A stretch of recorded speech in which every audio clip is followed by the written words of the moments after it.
Ito ang pangalawang bahagi na video ay kapaloob ang pangalawang pagdidebate Vice President Joe Biden at President Trump. At ito ang pinakahuling debate na gaganap sa kanilang dalawa. Pinalaki dito ang mga masunod. Una, ang coronavirus. Pangalawa, national security. Pangatlo, minimum wage. Pang-apat, ang imigrasyon. Panglima, ang rasa or race in America. Pang-anim, issue of race. Pang-pito, climate change. At ang panghuli ay ang leadership. Tungkol sa coronavirus, sabi si President Trump na siya ang nagpasara ng pinakamalaking ekonomiya sa buong mundo dahil sa pananalasa ng COVID na kung saan ito ay galing sa China.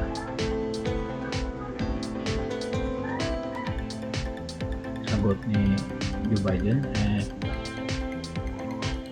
mayroong 60,000 na katao ng mga bagong kaso at ito ay mga nahawaan ng COVID at mayroong 220,000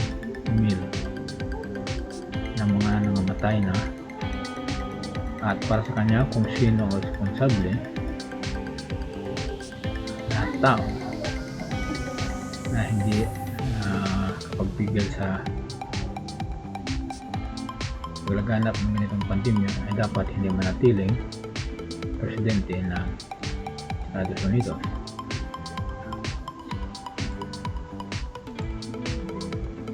Tungkol sa seguridad, sabi ni Donald Trump na kaya nga niya pinasara ang Estados Unidos para hindi makapasok ang virus at hindi na maganap sa mga Amerikano ang ganong sakit na nakakahawa.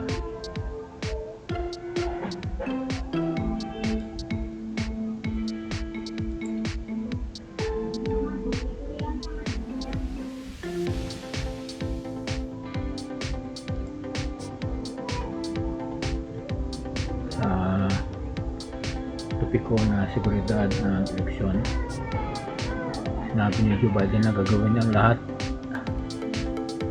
kasama ang mga mamayan na pagpabayaran ang mga nasyong magambala sa kanilang eleksyon kahit sino pa ito. Sagot ni Donald Trump ay wala na daw pinakamatigas at determinado na tumataw ng parusa kung anong nasyon ang magambala sa kanilang eleksyon kundi si Donald Trump.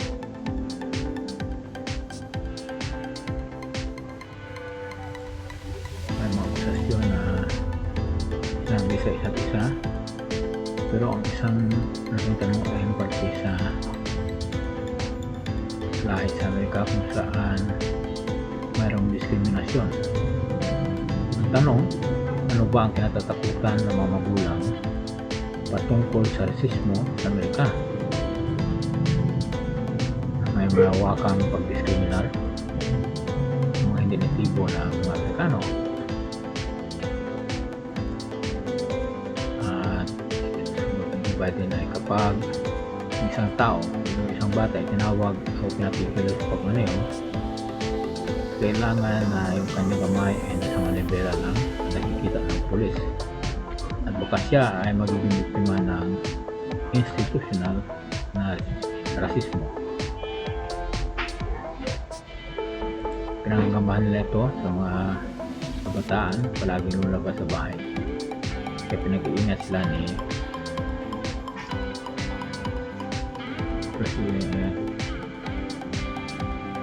President candidate Joe Biden. Topiko ng pagbabago ng klima. Tinanong ng moderator na kayong dalawa matakbo ng presidente ay mayroong magkaibang pananaw sa pagsulba ng problema sa klima. Ano bang mga solusyon ang inaalam-alam ninyo? Donald Trump sumagot. Meron siyang mga ginagawa na programa kagaya ng trillion trees, at gusto niya mayroong pinakaklaro na tubig, pinakamalinis na hangin, at mayroong pinakababa ng numero sa carbon na emission sa loob ng 25 anyos na hindi nila mapantayan na ginawa ni Trump sa kanyang administrasyon ngayon.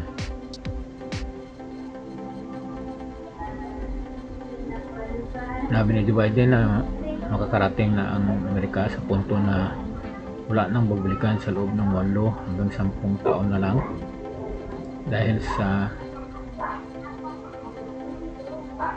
polusyon. Tungkol naman sa pamumuno, tinanong niya sa dalawa kung ano ang sabihin mo sa mga mamamayang hindi bumoto sa iyo. Sagot ni Donald Trump, may mga magtatagumpay ang ating nasyon bago pa dumating ang pandemya kung tayo ay magkaisa. Hindi niya tataas ang mga taxes at hindi rin siya gagawa ng panibagong limitasyon ang pagpapahirap sa mga mamamayan. Ngunit ang sagot ni Joe Biden, siya ay magiging pangulo sa kabuuang mga Amerikano at hindi sa pula sa asol na estado. Meron silang pag-asa. Sa halip na takot, susulong tayo pupunta sa hinarap, sinasabi niya. Patakbon ulit ang ekonomiya at harapin ang klima na gamit ang siyensya at hindi ang kakabago. Ito ay hindi nakakabigay ng solusyon. Magawa si Joe Biden din ng milyong trabaho. Aalisin ang sistematikong rasismo para mapanatag ang loob ng bawat mamayan na sa kasalukuyang administrasyon ay ligilig at natatakot. Itong lahat na topiko ay nakapaloob sa video at merong mga bagay na diniscuss dito, lalo na meron itong timestamps na pwedeng gabay para sa mga manonood at nakikinig sa ulihan at sa umpisa ng video. Meron din itong komentaryo, lalo na may explanation na ginawa sa Tagalog language.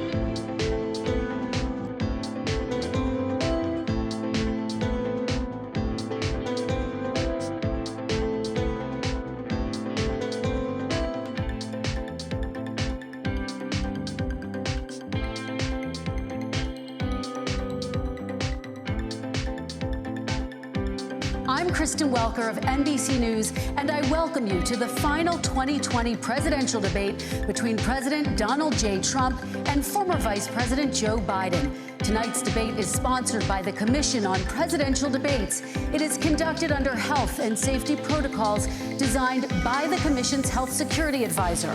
The audience here in the hall has promised to remain silent. No cheers, boos, or other interruptions, except right now, as we welcome to the stage former Vice President Joe Biden and President Donald J. Trump.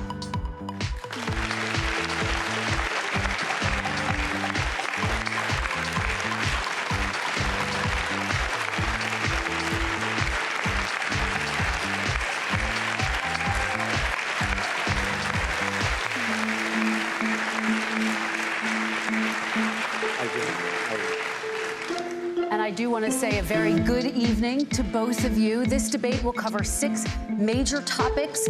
At the beginning of each section, each candidate will have 2 minutes uninterrupted to answer my first question. The debate commission will then turn on their microphone only when it is their turn to answer, and the commission will turn it off exactly when the 2 minutes have expired. After that, both microphones will remain on, but on behalf of the voters, I'm going to ask you to please speak one at a time. The goal is for you to hear each other and for the American people to hear every word of what you both have to say.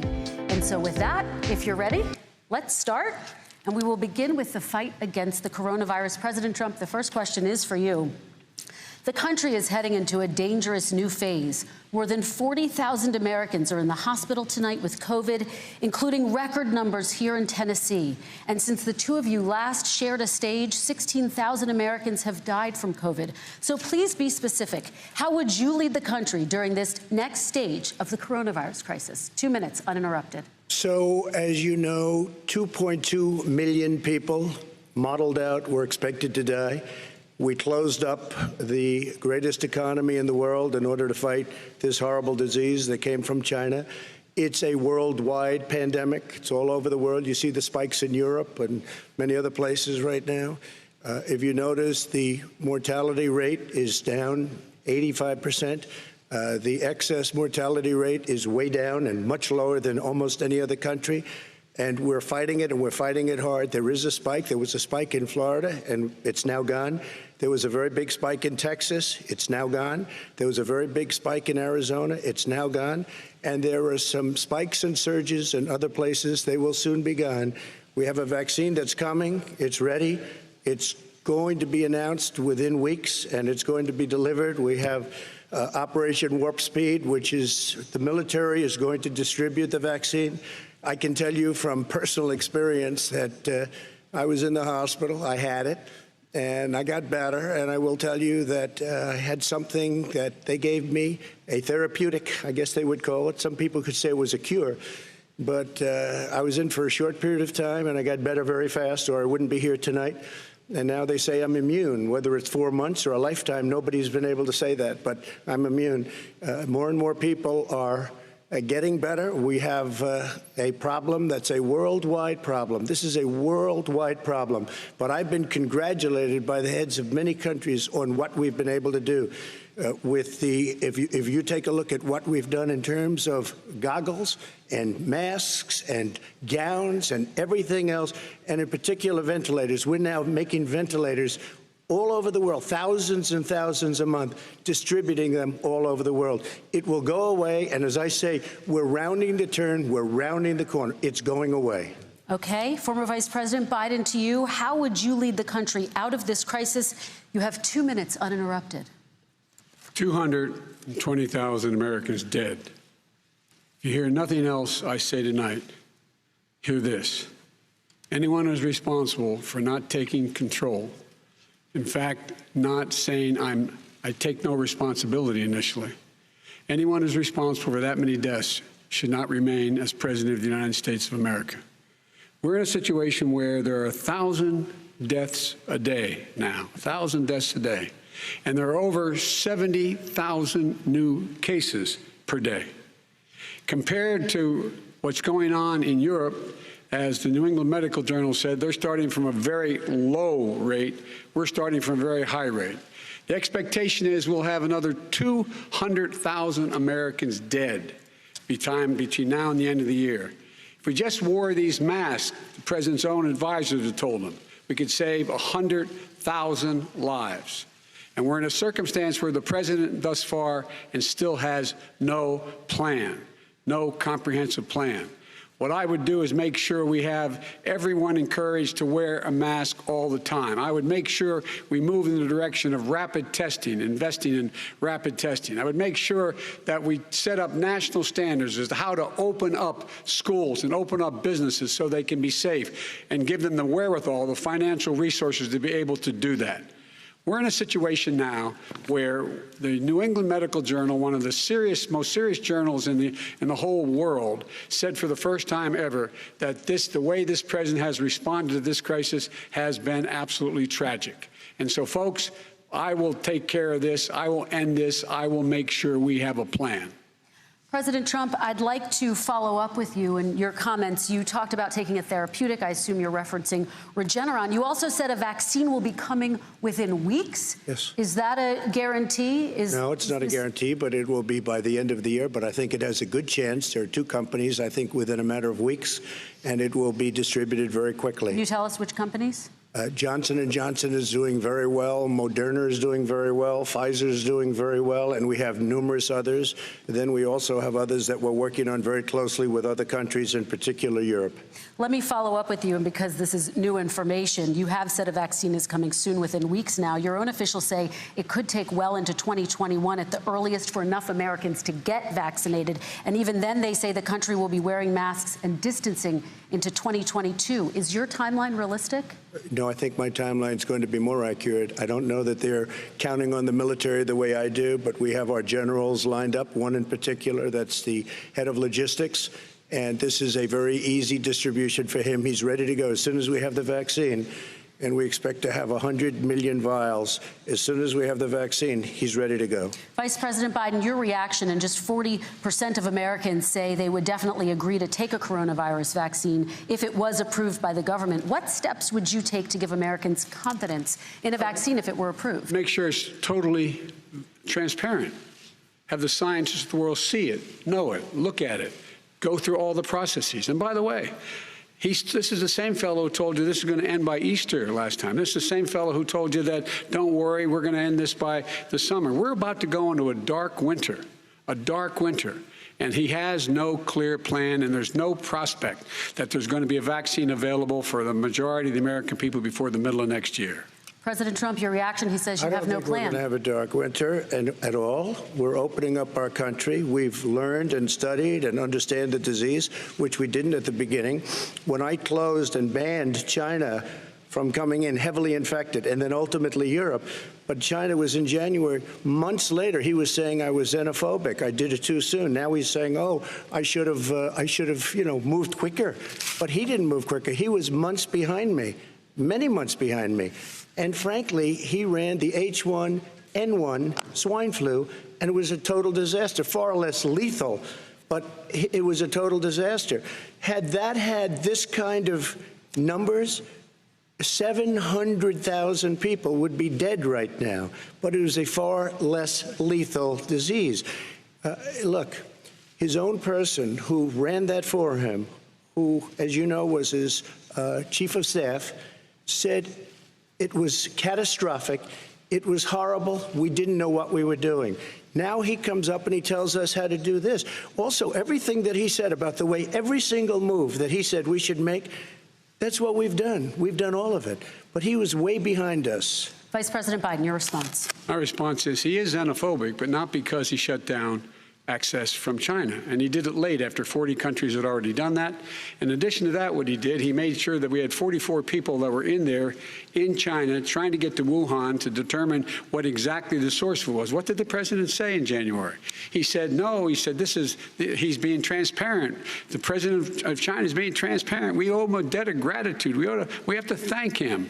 And then what happened was we started talking about using the Defense Act to make sure we go out and get whatever is needed out there to protect people. And again, I go back to this. He had nothing. He did virtually nothing. And then he gets out of the hospital and he talks about, don't worry, it's all going to be over soon. Come on.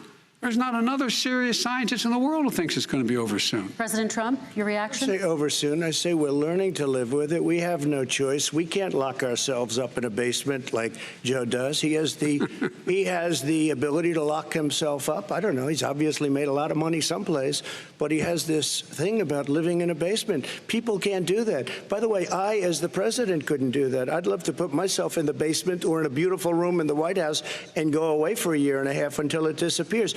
I can't do that. And Kirsten, every meeting I had, and I'd meet a lot of families, including Gold Star families and military families, every meeting I had, and I had to meet them. I had to. It would be horrible to have canceled everything. I said, this is dangerous, and you catch it. And, I caught it. I learned a lot. Great doctors, great hospitals. and now I recovered. 99.9 of young people recover. 99% of people recover. We have to recover. We can't close up our nation. We have to open our school, and we can't close up our nation, or you're not going to have a nation. And of course, the CDC has said young people can get sick with COVID-19 and can pass it. Vice President Biden, I want to talk broadly about strategy, though. You have Can I respond to that? 30 seconds, please, and then I have a question. No, number one, he says that we're learning to live with it. People are learning to die with it.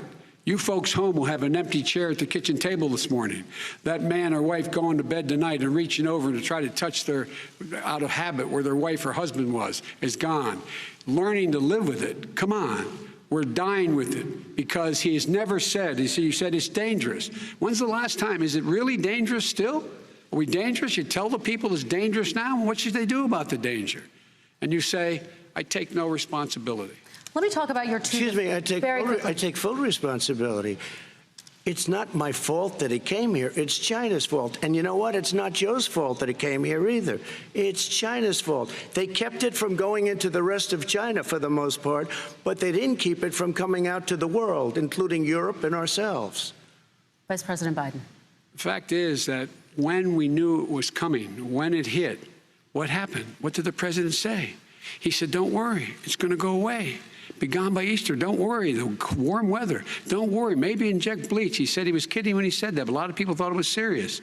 A whole range of things the president has said. Even today, he thinks we are in control. We're about to lose 200,000 more people.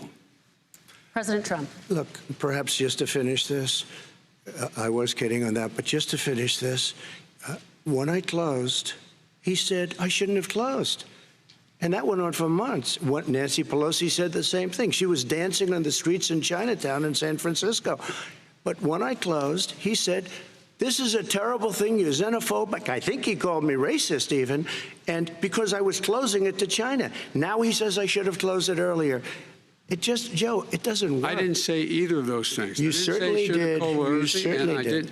I talked about a xenophobia in a different context. It wasn't about closing the border to Chinese coming to the United States. All right, I want to talk about both of your different strategies to handling He thought this. I shouldn't have closed the border. Well, that's obvious. Do you want to respond to that quickly, Vice President No. Biden? Okay. Let's talk about your different strategies toward dealing with this. Mr. Vice President, you suggested you would support new shutdowns if scientists recommended it. What do you say to Americans who are fearful that the cost of shutdowns, the impact on the economy, the higher rates of hunger, depression, domestic and substance abuse outweighs the risk of exposure to the virus? What I would say is I'm going to shut down the virus, not the country. It's his ineptitude that caused the country to have to shut down in large part. Why businesses have gone under, why schools are closed, why so many people have lost their living, and why they're concerned. Those other concerns are real. That's why he should have been, instead of in a sand trap in his golf course, he should have been negotiating with Nancy Pelosi and the rest of the Democrats and Republicans about what to do about the acts they were passing for billions of dollars to make sure people had the capacity. But you haven't ruled out more shutdowns. Well, no, I'm not shutting down the nation, but there are, look, you need standards. The standard is if you have a reproduction rate in a community that's above a certain level, everybody says, slow up. More social distancing.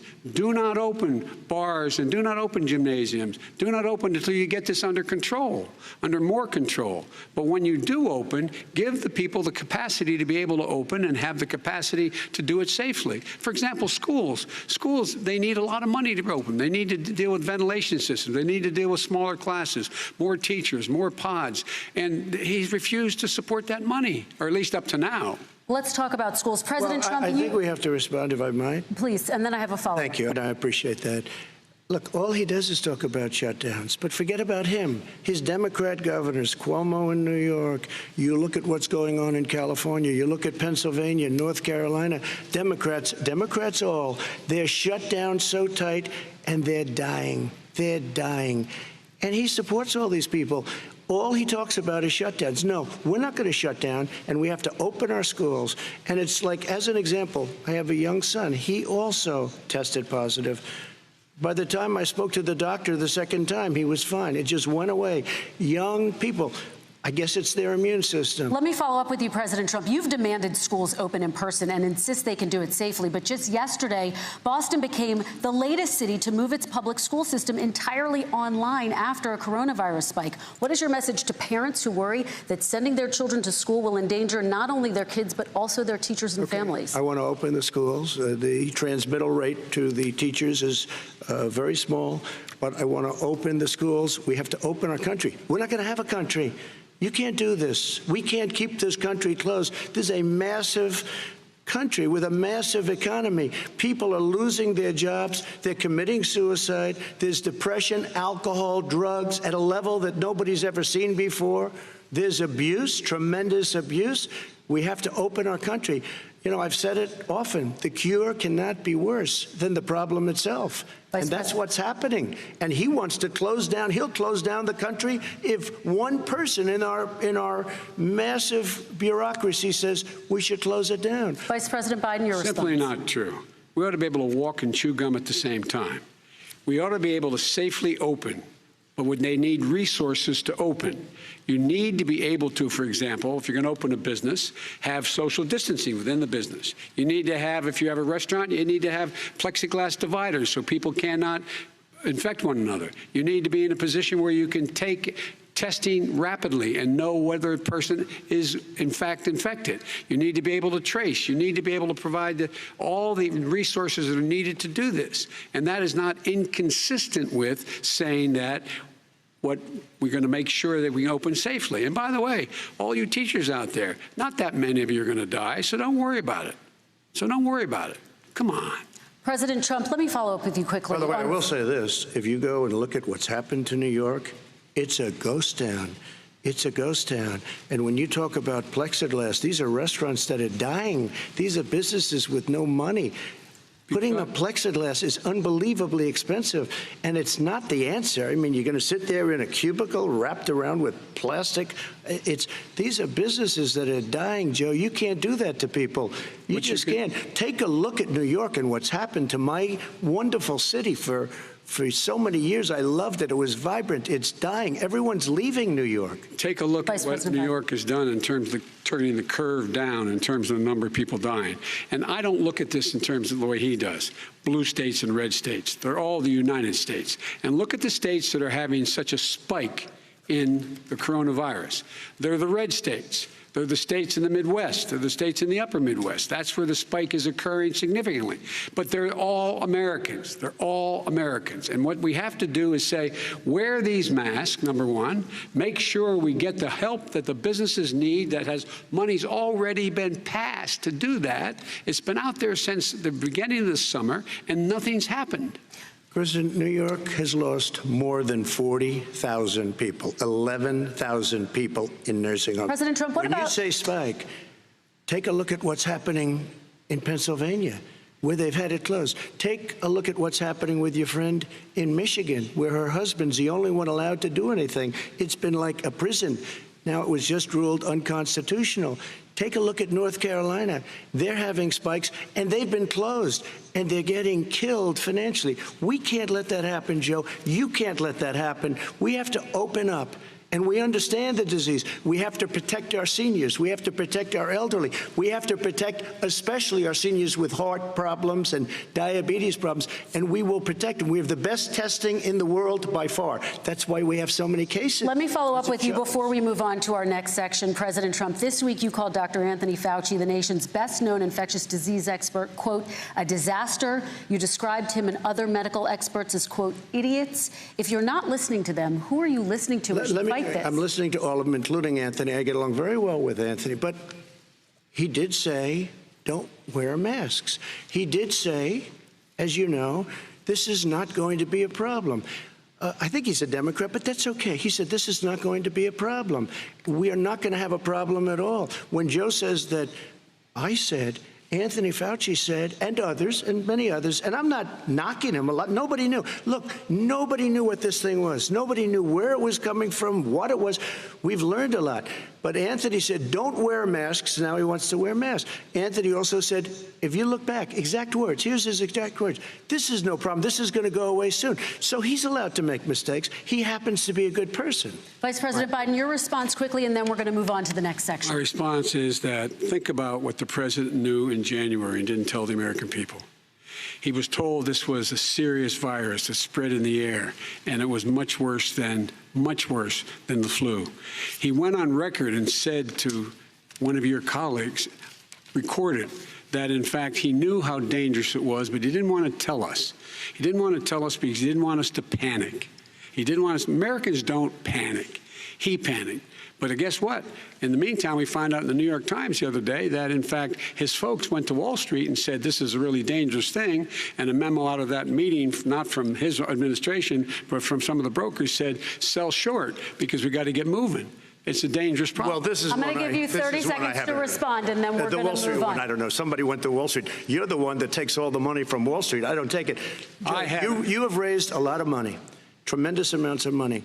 And every time you raise money, deals are made, Joe. I could raise so much more money. As president and as somebody that knows most of those people, I could call the heads of Wall Street, the heads of every company in America. I would blow away every record, but I don't want to do that because it puts me in a bad position.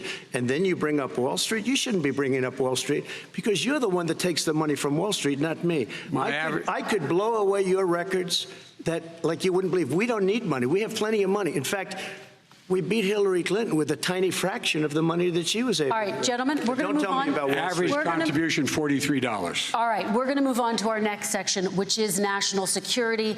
And I do want to start with the security of our elections and some breaking news from overnight. Just last night, top intelligence officials confirmed again that both Russia and Iran are working to influence this election.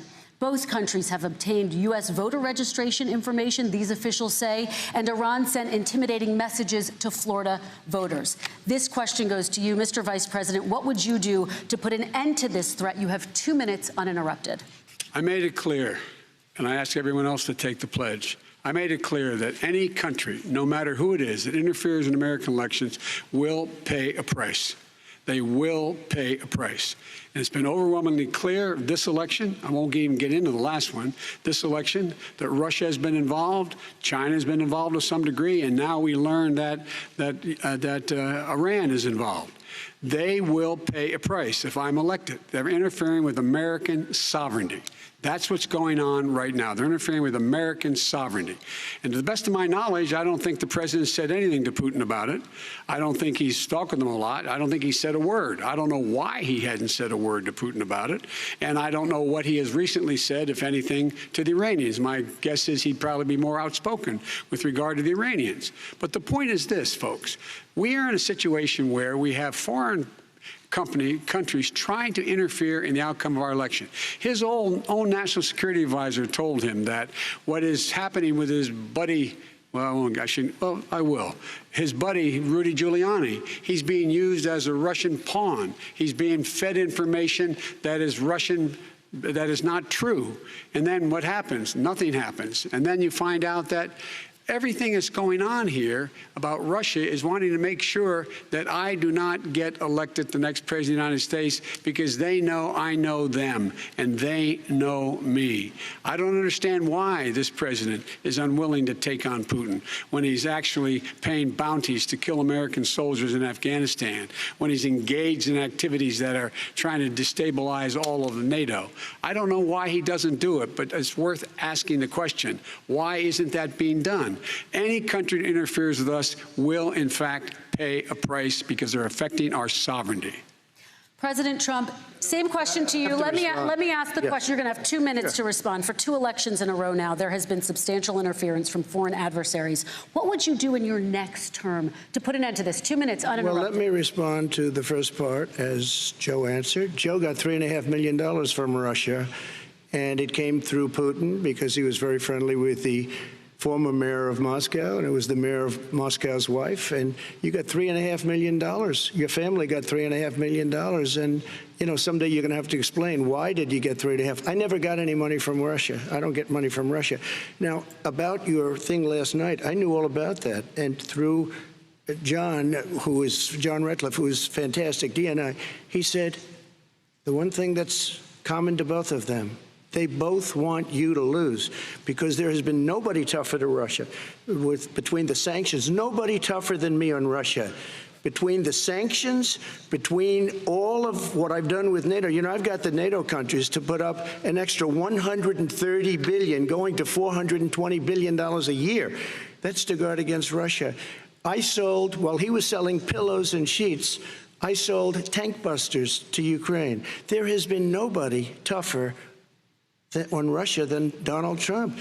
And I'll tell you, they were so bad. They took over the submarine port. You remember that very well. During your term, during you and Barack Obama, they took over a big part of what should have been Ukraine. You handed it to them, but you were getting a lot of money from Russia. They were paying you a lot of money, and they probably still are. But now, with what came out today, it's even worse. All of the emails, the horrible emails of the kind of money that you were raking in, you and your family. And Joe, you were vice president when some of this was happening, and it should have never happened. And I think you owe an explanation to the American people. Why is it? Somebody just had a news conference a little while ago who was essentially supposed to work with you and your family, but what he said was damning. And regardless of me, I think you have to clean it up and talk to the American people. Maybe you can do it right now. Vice President Biden, you may respond. 30 seconds. And then I do want to follow up on the election security. I have not taken a penny from any foreign source ever in my life. We learned that this president paid 50 times the tax in China, has a secret bank account with China, does business in China, and in fact is talking about me taking money. I have not taken a single penny from any country whatsoever, ever, number one. Number two, this is a president, I have released all of my tax returns, 22 years. Go look at them. 22 years of my tax return. You have not released a single solitary year of your tax return. What are you hiding? Why are you unwilling? The foreign countries are paying you a lot. Russia's paying you a lot. China's paying you a lot. And your hotels and all your businesses all around the country, all around the world. And China's building a new road to a new a golf course you have overseas. So what's going on here? Why don't release your tax return or stop talking about corruption? President Trump, your response. First of all, I called my accountants under audit. I'm going to release them as soon as we can. I want to do it. And it'll show how successful, how great this company is. But much more importantly than that, people were saying $750. I asked them a week ago, I said, what did I pay? They said, sir, you prepaid tens of millions of dollars. I prepaid my tax. Tens over the last number of years. Tens of millions of dollars I prepaid. Because at some point they think it's an estimate. They think I may have to pay tax. So I already prepaid it. Nobody told me that. Did your accountant Nobody tell told you you when that. you released Excuse them? me. And it wasn't written whenever they write this. They keep talking about $750, which I think is a filing fee. But let me just tell you, I prepaid millions and millions of dollars in taxes. Number one. Number two, I don't make money from China. You do. I don't make money from Ukraine. You do. I don't make money from Russia. You made $3.5 million, Joe, and your son gave you. They even have a statement that we have to give 10% to the big man. You're the big man, I think. I don't know, maybe you're not, but you're the big man, I think. Your son said we have to give 10% to the big man.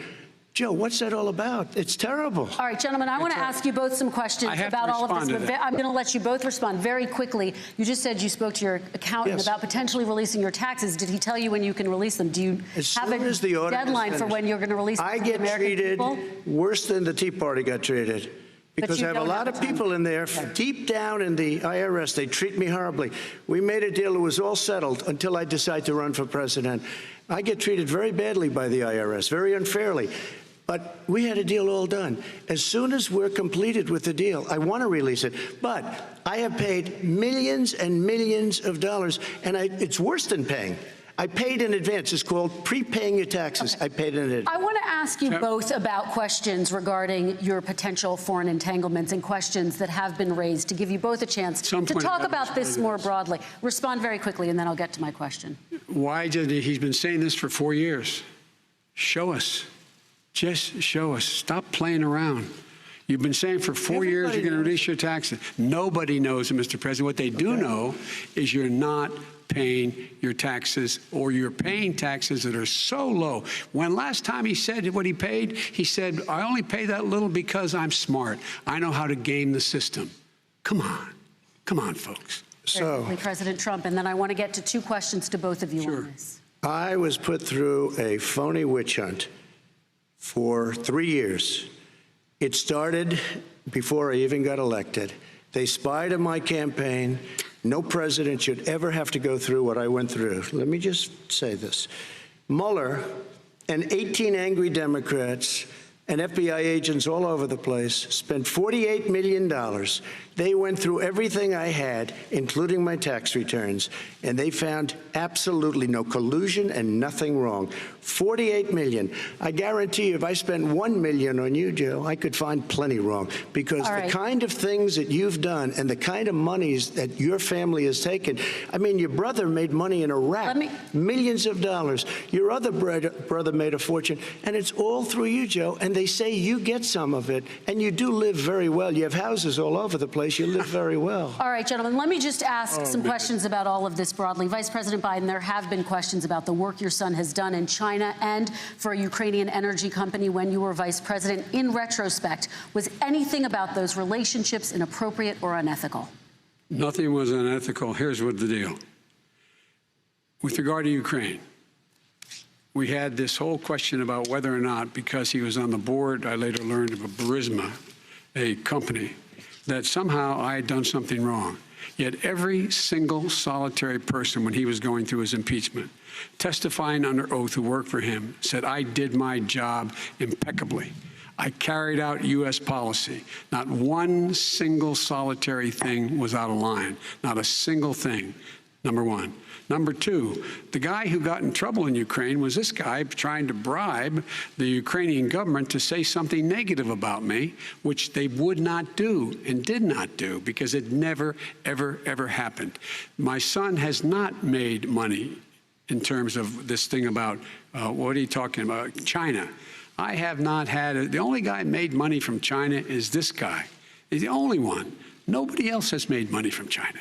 President Trump, let me ask my question to you. But could I just one thing? Very quickly. His son didn't have a job for a long time, was sadly no longer in the military service. I won't get into that.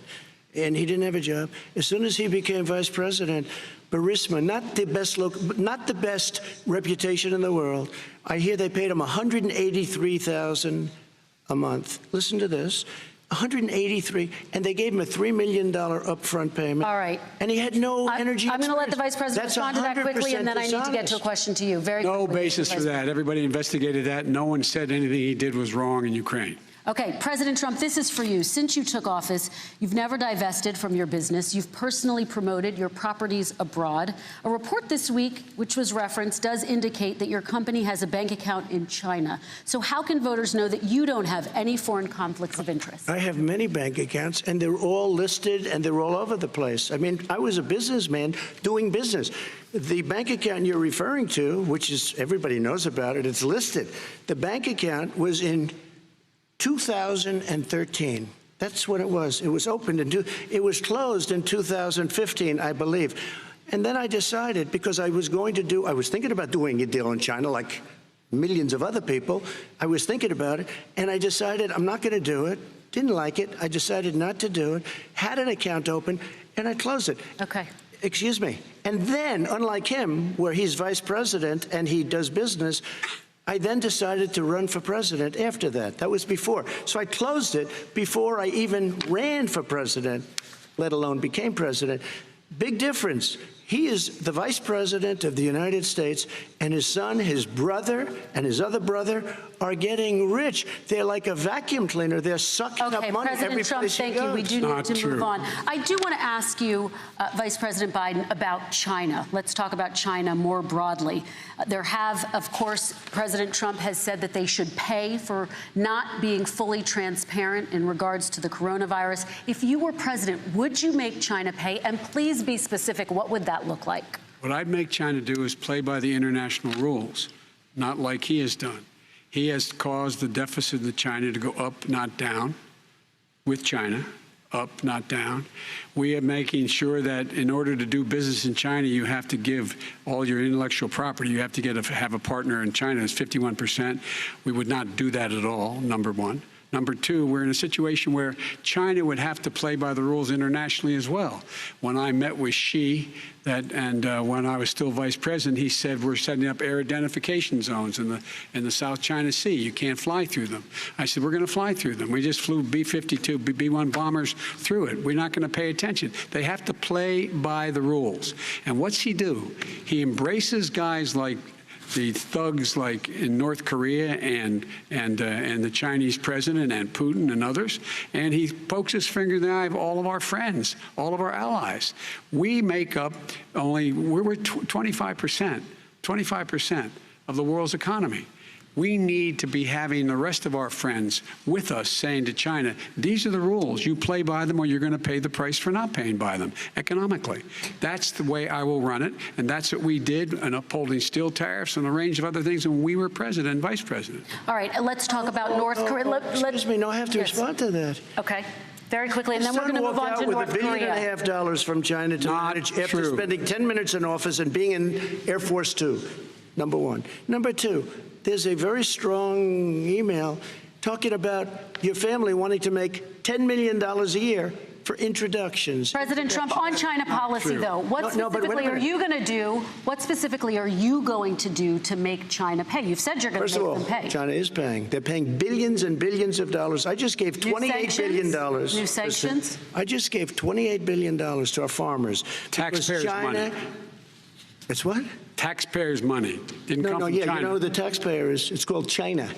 China paid $28 billion, and you know what they did to pay it, Joe? They devalued their currency, and they also paid up. And you know who got the money? Our farmers, our great farmers, because they were targeted. You never charged them anything. Also, I charged them 25% on dumped steel because they were killing our steel industry. We were not going to have a steel industry. Okay. And now we have a steel industry. Okay, Vice President Biden, your response, please. Our response is, look, this isn't about, there's a reason why he's bringing up all this malarkey. There's a reason for it. He doesn't want to talk about the substantive issues. It's not about his family and my family. It's about your family. And your family's hurting badly. If you're making less than, if you're a middle-class family, you're getting hurt badly right now. You're sitting at the kitchen table this morning deciding, well, we can't get new tires, they're bald because we have to wait another month or so. Or are we going to be able to pay the mortgage? Or who's going to tell her she can't go back to community college? They're the decisions you're making in the middle-class families like I grew up in Scranton and Claymont. They're in trouble. We should be talking about your families, but that's the last thing he wants to talk about. I want to talk about North Korea. I do want to turn to 10 seconds, Mr. President. 10 seconds. That's a typical political statement. Let's get off this China thing, and then he looks, the family, around the table, everything. Just a typical politician when I see that. Let's talk about North Korea. I'm not a typical politician. Okay, that's why I got elected. Let's get off the subject of China. Let's talk around sitting around the table. All right. Come on, Joe, you can do better. We're going to talk about North Korea now. President Trump, you've met with North Korean leader Kim Jong-un 3 times. You've talked about your beautiful letters with him. You've touted the fact that there hasn't been a war or a long-range missile test, and yet North Korea recently rolled out its biggest ever intercontinental ballistic missile and continues to develop its nuclear arsenal. Do you see that as a betrayal of the relationship you forged? Just 30 seconds here because we need to get on to the next one. So when I met with Barack Obama, we sat in the White House right at the beginning, had a great conversation. It was supposed to be 15 minutes, and it was well over an hour. He said the biggest problem we have with North Korea. He indicated we will be in a war with North Korea. Guess what? It would be a nuclear war, and he does have plenty of nuclear capability. In the meantime, I have a very good relationship with him. Different kind of a guy, but he probably thinks the same thing about me. We have a different kind of a relationship. We have a very good relationship, and there's no war. And you know, about 2 months ago, he broke into a certain area. They said, oh, there's going to be trouble. I said, no, they're not, because he's not going to do that. And I was right. Look, instead of being in a war where millions of people, Seoul, you know, is 25 miles away, millions and millions, 32 million people in Seoul. Millions of people would be dead right now. President we Trump, don't have that's a war, 30 and seconds. I have a good Thank relationship. you. Vice President Biden, to you, North Korea conducted 4 nuclear tests under the Obama administration. Why do you think you would be able to rein in this persistent threat? Because I'd make it clear, which we were making clear to China, they had to be part of the deal. Because here's I made it clear, and as a spokesperson of the administration when I went to China, that they said, why are you moving your missile defense up so close? Why are you moving more forces here? Why are you continuing to do military maneuvers with South Korea? I said, because North Korea is a problem, and we're going to continue to do it so we can control them. We're going to make sure we can control them and make sure they cannot hurt us.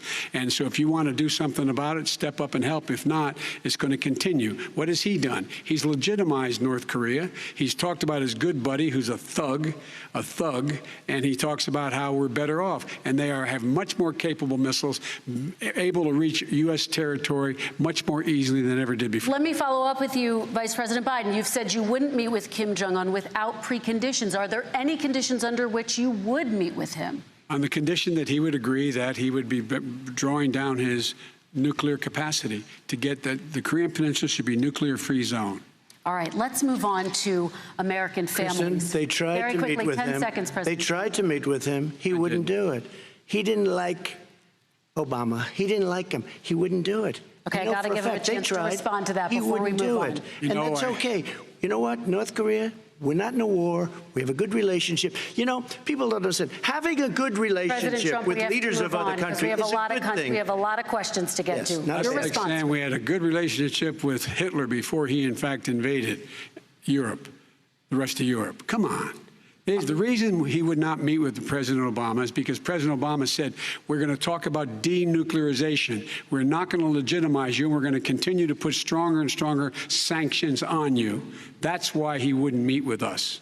All right, let's move on. Let's move on and talk about American families. He left me a mess, Kristen. President Trump, okay, we do need to move on. They left me a mess.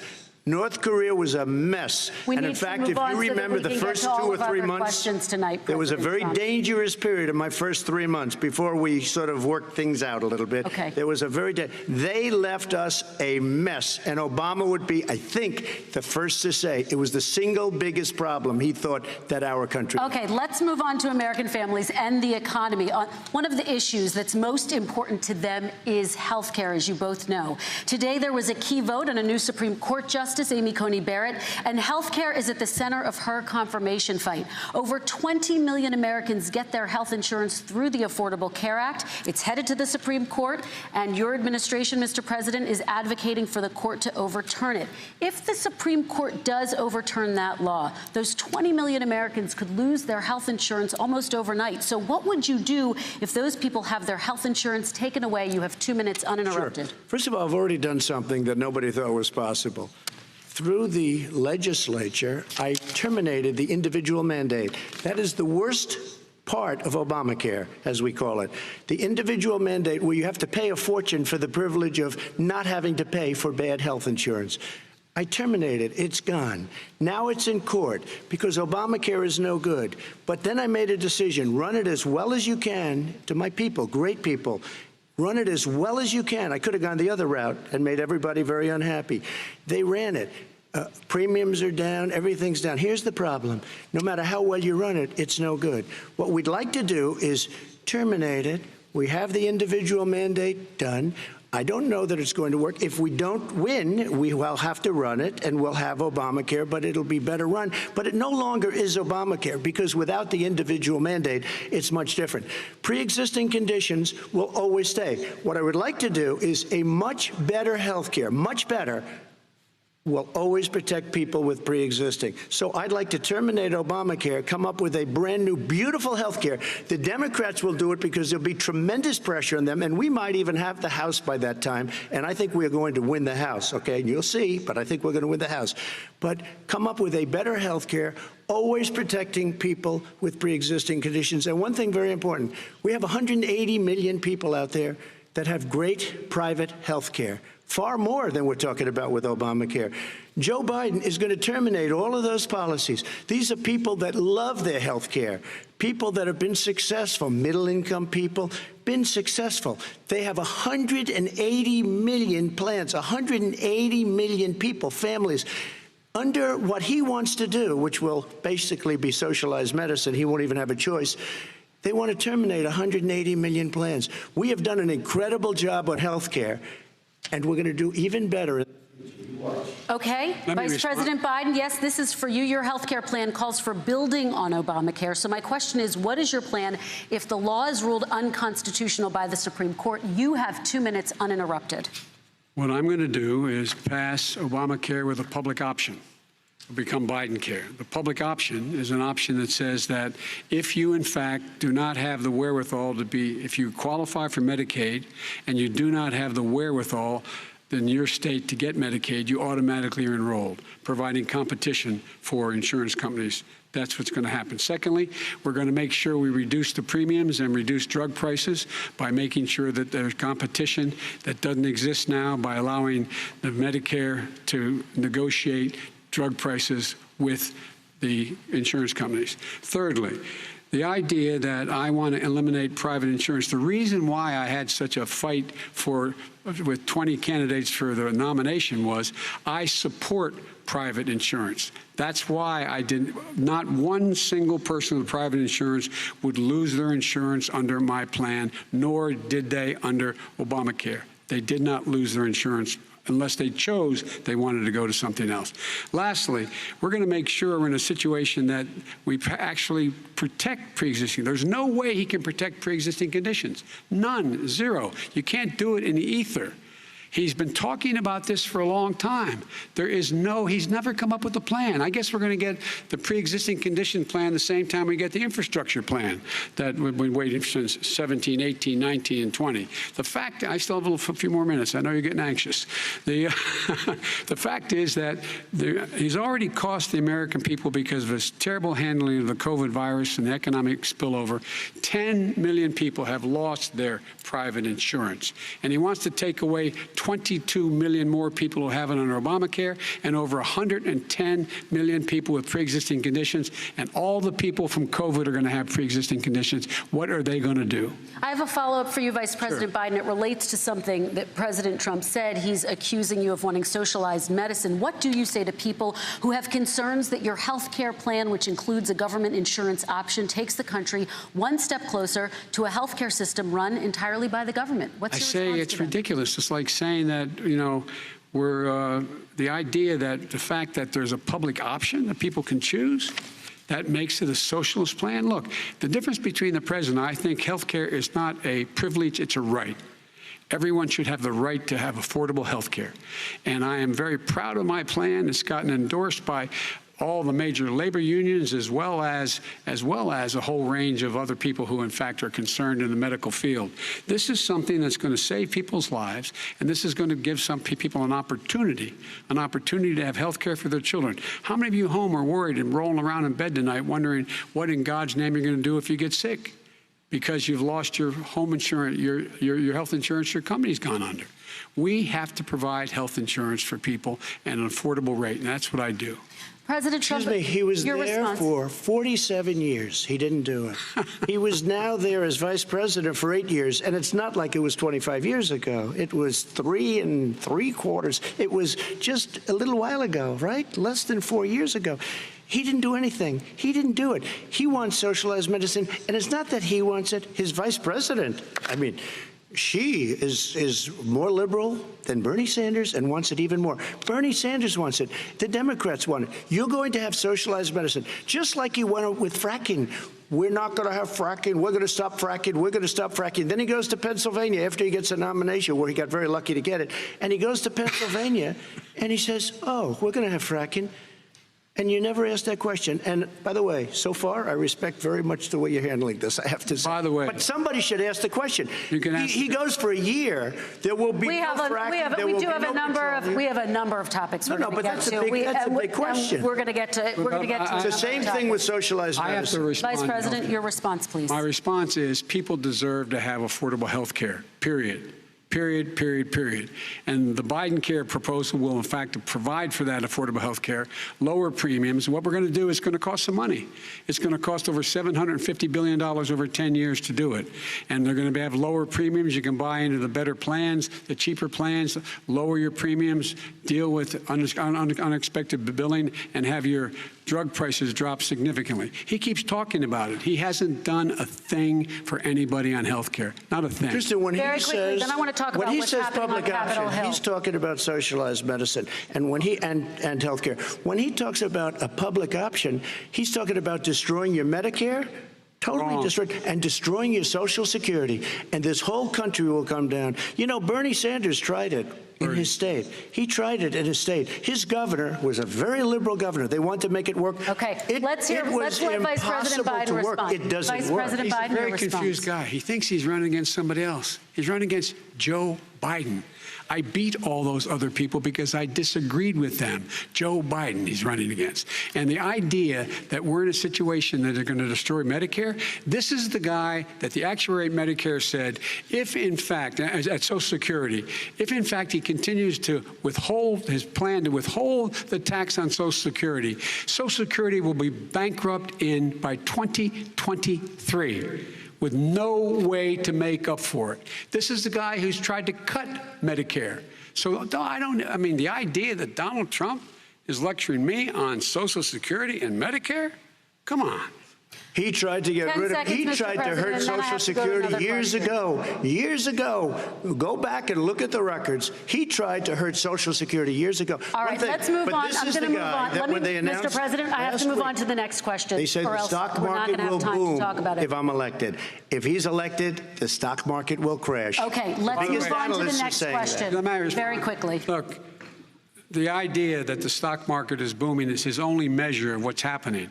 Where I come from in Scranton and Claymont, the people don't live off of the stock market. Just in the last three years during this crisis, the billionaires in this country made, according to the Wall Street, $700 billion more. $700 billion more, because that's his only measure. What happens to the ordinary people out there? What happens to them? Let's talk about what's happening on Capitol Hill. We're going to move on. 401ks are through the roof. We're going to move on. Stock are through the roof. All right. And he doesn't come from Scranton. That's like he lived there for a short period of time before he even knew it. We're going to move on to the next question. And the people of Pennsylvania will show you that. Let me move on to my next question, gentlemen. Understand. As of tonight, more than 12 million people are out of work. And as of tonight, 8 million more Americans have fallen into poverty, and more families are going hungry every day. Those hit hardest are women and people of color. They see Washington fighting over a relief bill. Mr. President, why haven't you been able to get them the help they need? 30 seconds here. Because Nancy Pelosi doesn't want to approve it. I do. But you're the president. I do, but I still have to get. Unfortunately, that's one of the reasons I think we're going to take over the House, because of her. Nancy Pelosi doesn't want to approve anything because she'd love to have some victories on a date called November 3rd. Nancy Pelosi does not want to approve it. We are ready, willing, and able to do something. Don't forget, we've already approved 3 plans, and it's gone through, including the Democrats, in all fairness. This one she doesn't want. It's near the election because she thinks it helps her politically. I think it hurts her politically. All right, Mr. Vice President. You know, the Republican leader in the United States Senate said he can't pass it. He will not be able to pass it. He does not have Republican votes. Why isn't he talking to his Republican friends? Let me follow up with you, Vice President we made a Biden, deal, the because let me ask passed. Vice President Biden a question. You are the leader of the Democratic Party. Why have you not pushed the Democrats to get a deal for the American people? Well, I have, and they have pushed it. Look, they passed this act all the way back in the beginning of the summer. This is like it's not new. It's been out there. This HEROES Act has been sitting there. And look at what's happening. When I was in charge of the Recovery Act with $800 billion, I was able to get $145 billion to local communities that have to balance their budgets and states that have to balance their budgets, that then have to fire firefighters, teachers, first responders, law enforcement officers, so they could keep their cities and counties running. He will not support that. They have not done a thing for them. And Mitch McConnell said, let them go bankrupt. Let them go bankrupt. Come on. What's the matter with these guys? The bill that was passed in the House was a bailout of badly run, high-crime, Democrat all run by Democrats, cities and states. It was a way of getting a lot of money, billions and billions of dollars to these states. It was also a way of getting a lot of money from our people's pockets to people that come into our country illegally. We were going to take care of everything for them. And what that does, and I'd love to do that, I'd love to help them, but what that does, everybody all over the world will start pouring into our country. We can't do it.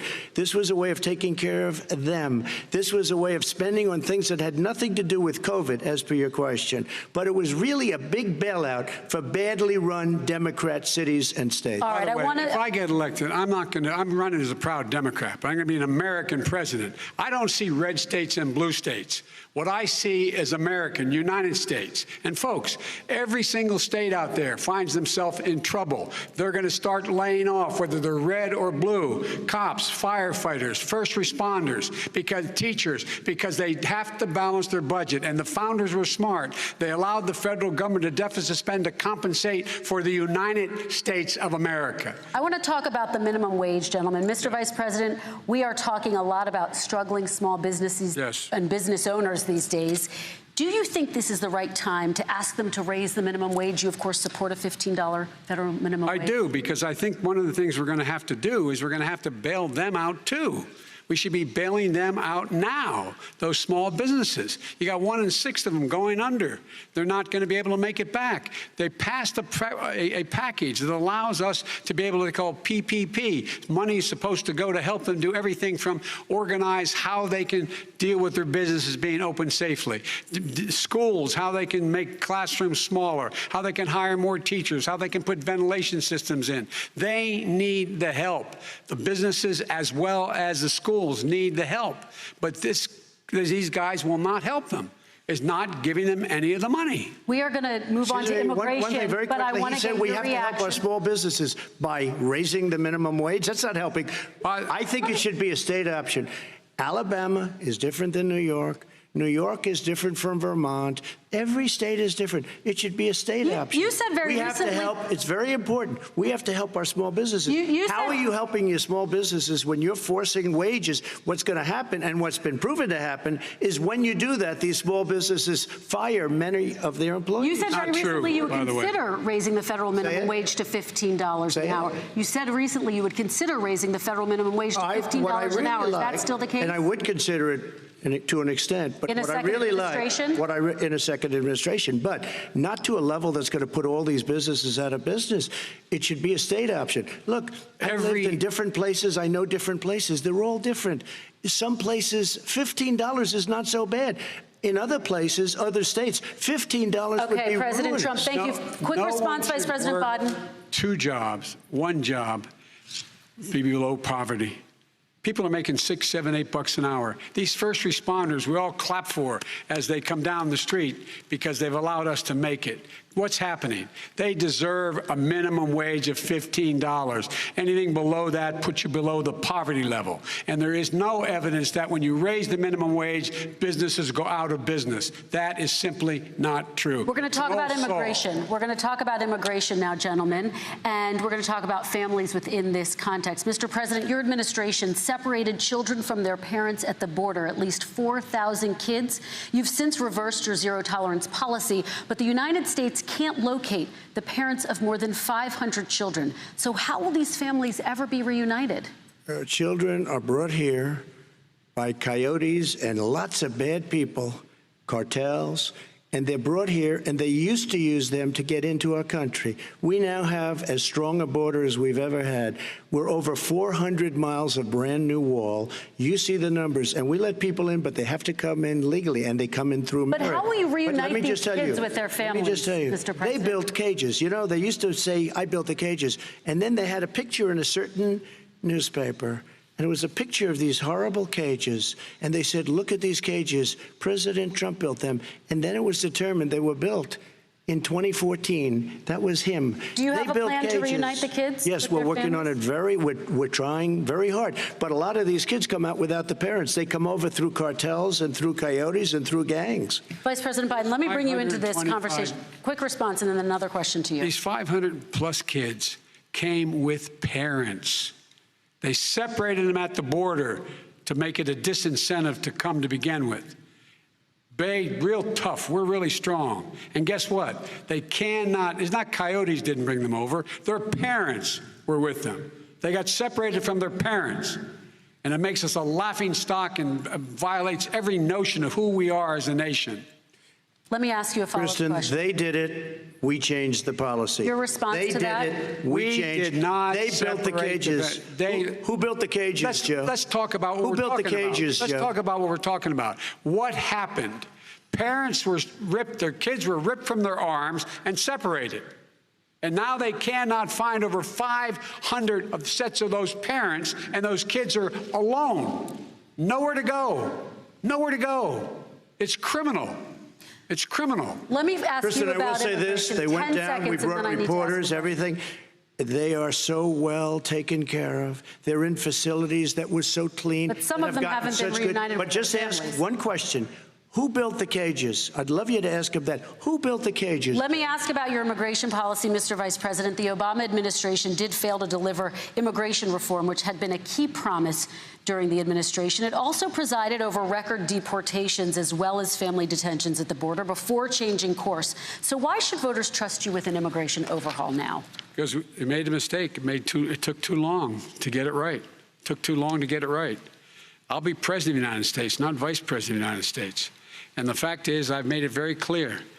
Within 100 days, I'm going to send to the United States Congress a pathway to citizenship for over 11 million undocumented people. And all of those so-called dreamers, those DACA kids, they're going to be immediately certified again to be able to stay in this country and put on a path to citizenship. The idea that they are being sent home by this guy, and they want to do that, is they've gone to a country they've never seen before. I can imagine you're 5 years old, your parents are taking you across the Rio Grande River, and it's illegal. And you say, oh, no, Mom, leave me here. I'm not going to go with you. They've been here. Many of them are model citizens. Over 20,000 of them are first responders out there taking care of people during this crisis. We owe them. We owe them. Kristen, he had 8 years to do what he said he was going to do. And I've changed without having a specific. We got rid of catch and release. We got rid of a lot of horrible things that they put in and that they lived with. But he had 8 years he was vice president.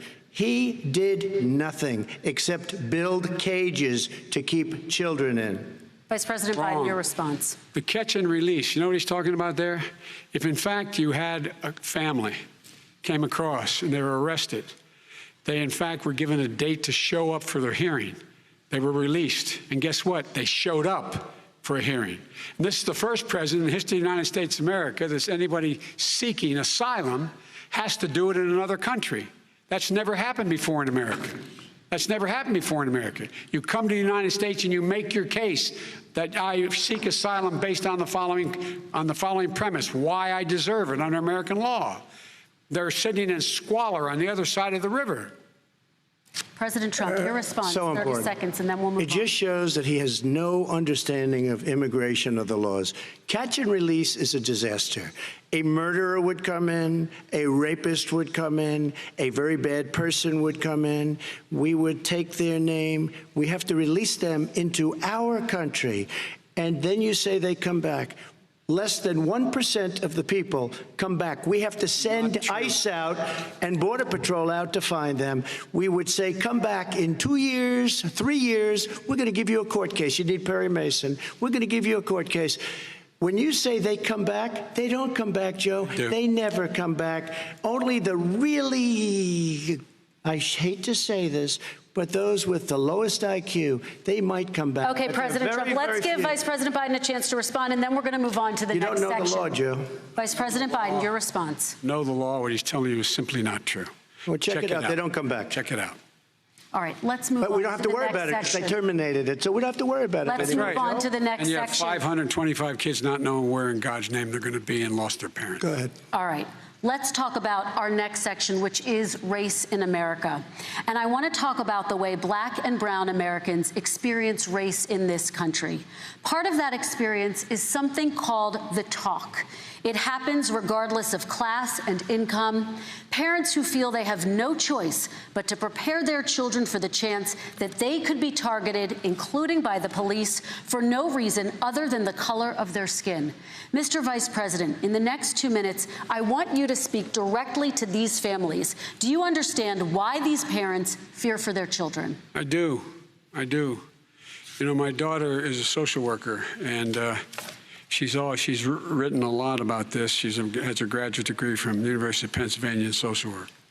And, you know, one of the reasons why I ended up working on the east side of Wilmington, Delaware, which is 90% African-American, was to learn more about what was going on. I never had to tell my daughter, if she's pulled over, make sure she puts, for a traffic stop, put both hands on top of the wheel and don't reach for the glove box because someone may shoot you. But a black parent, no matter how wealthy or how poor they are, has to teach their child, when you're walking down the street, don't have a hoodie on when you go across the street, making sure that you, in fact, if you get pulled over, just yes, sir, no, sir, hands on top of the wheel, because you are, in fact, the victim, whether you're a person making child of a $300,000 a year person or someone who's on food stamps. The fact of the matter is there is institutional racism in America. And we have always said, we've never lived up to it, that we hold these truths to be self-evident. All men and women are created equal. But guess what?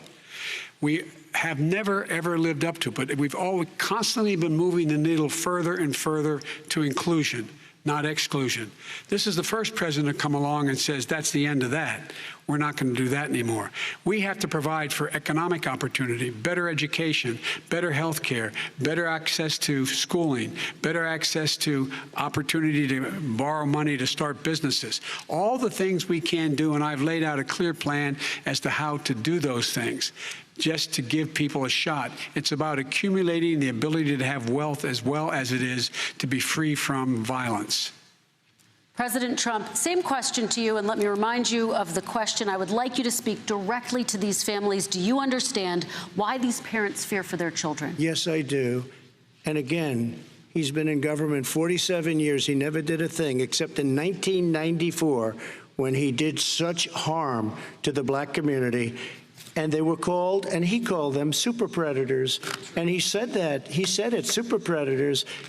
And they have never lived that down. 1994, your crime bill, the super predators. Nobody has done more for the black community than Donald Trump. And if you look, with the exception of Abraham Lincoln, possible exception, but the exception of Abraham Lincoln, nobody has done what I've done. Criminal justice reform, Obama and Joe didn't do it. I don't even think they tried because they had no chance at doing it. They might have wanted to do it, but if you had to see the arms I had to twist to get that done, it was not a pretty picture, and everybody knows it, including some very liberal people that cried in my office. They cried in the Oval Office. 2 weeks later, they're out saying, gee, we have to defeat him. Criminal justice reform, prison reform, opportunity zones with Tim Scott, a great senator from South Carolina. He came in with this incredible idea for opportunity zones. It's one of the most successful programs. People don't talk about it. Tremendous investment is being made. Biggest beneficiary, the black and Hispanic communities, and then historically black colleges and universities. After 3 years of coming to the office, I love some of those guys. They were great. They came into the office and they said, I said, what are you doing? After 3 years, I said, why do you keep coming back? Because we have no funding. I said, you don't have to come back every year. We have to come back because President Obama would never give them long-term funding, and I did. 10-year long-term funding, and I gave them more money than they asked for because they said, I think you need more. And I said, the only bad part about this is I may never see you again because I got very friendly with them, and they like me and I like them.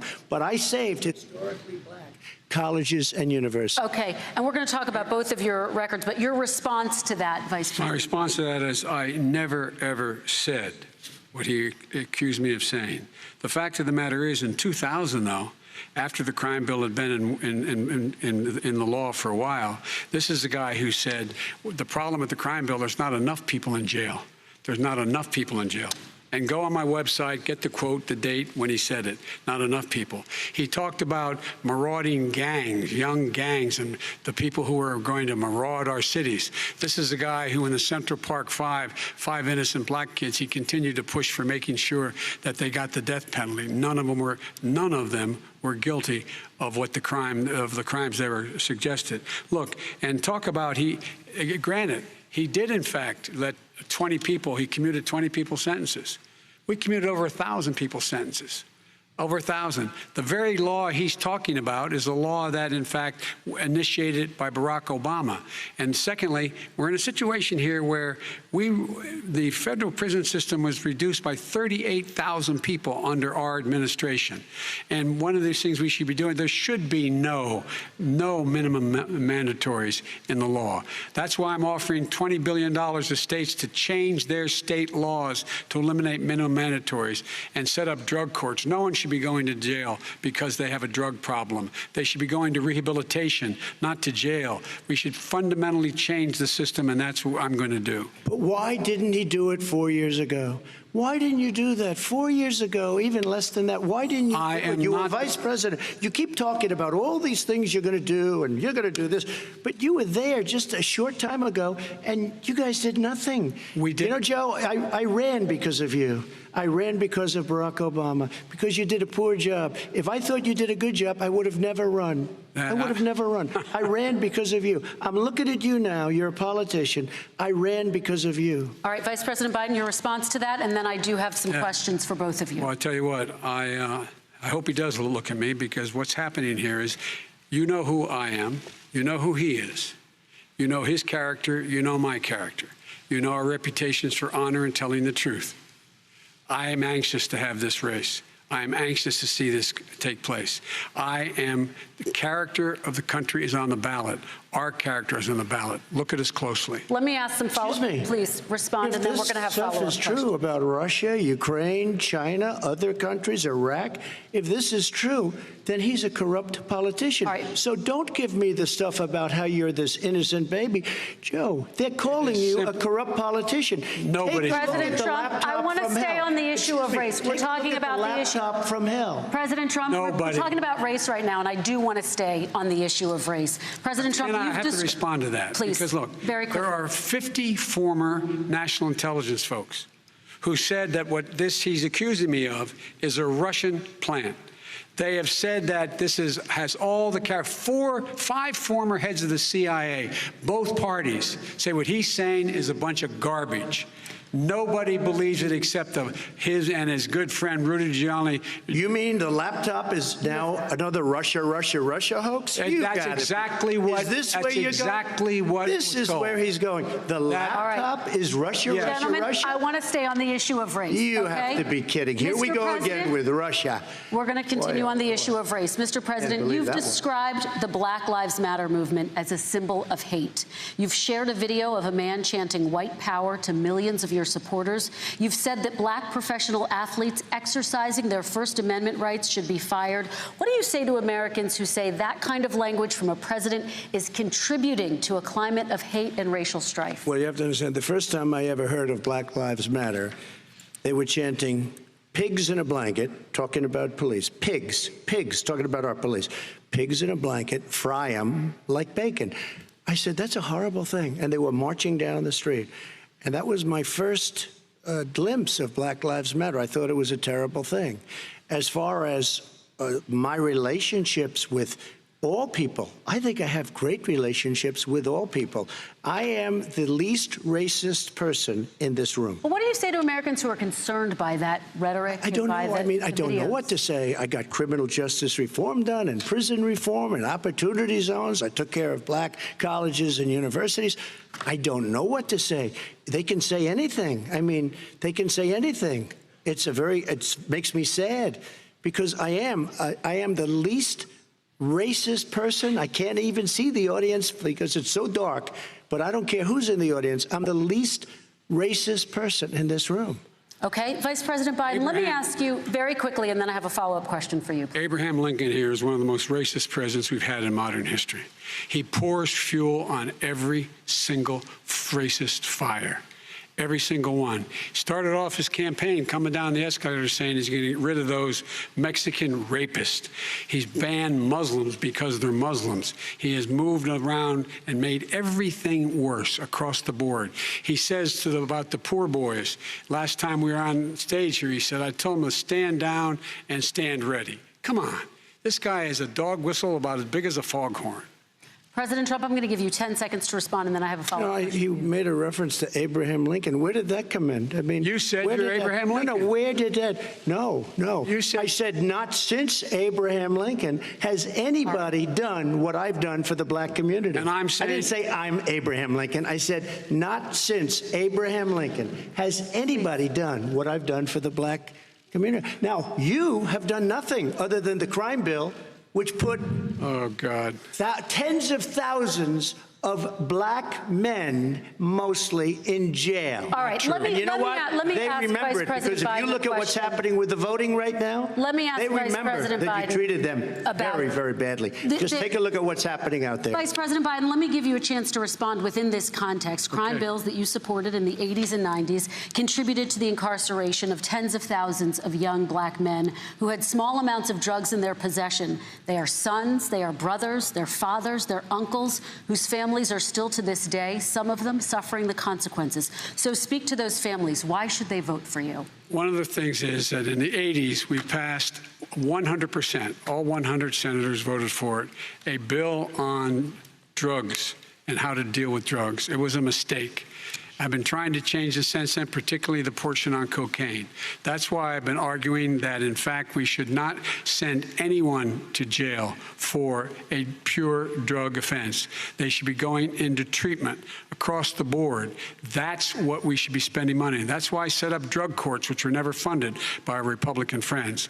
They should not be going to jail for a drug or an alcohol problem. They should be going into treatment.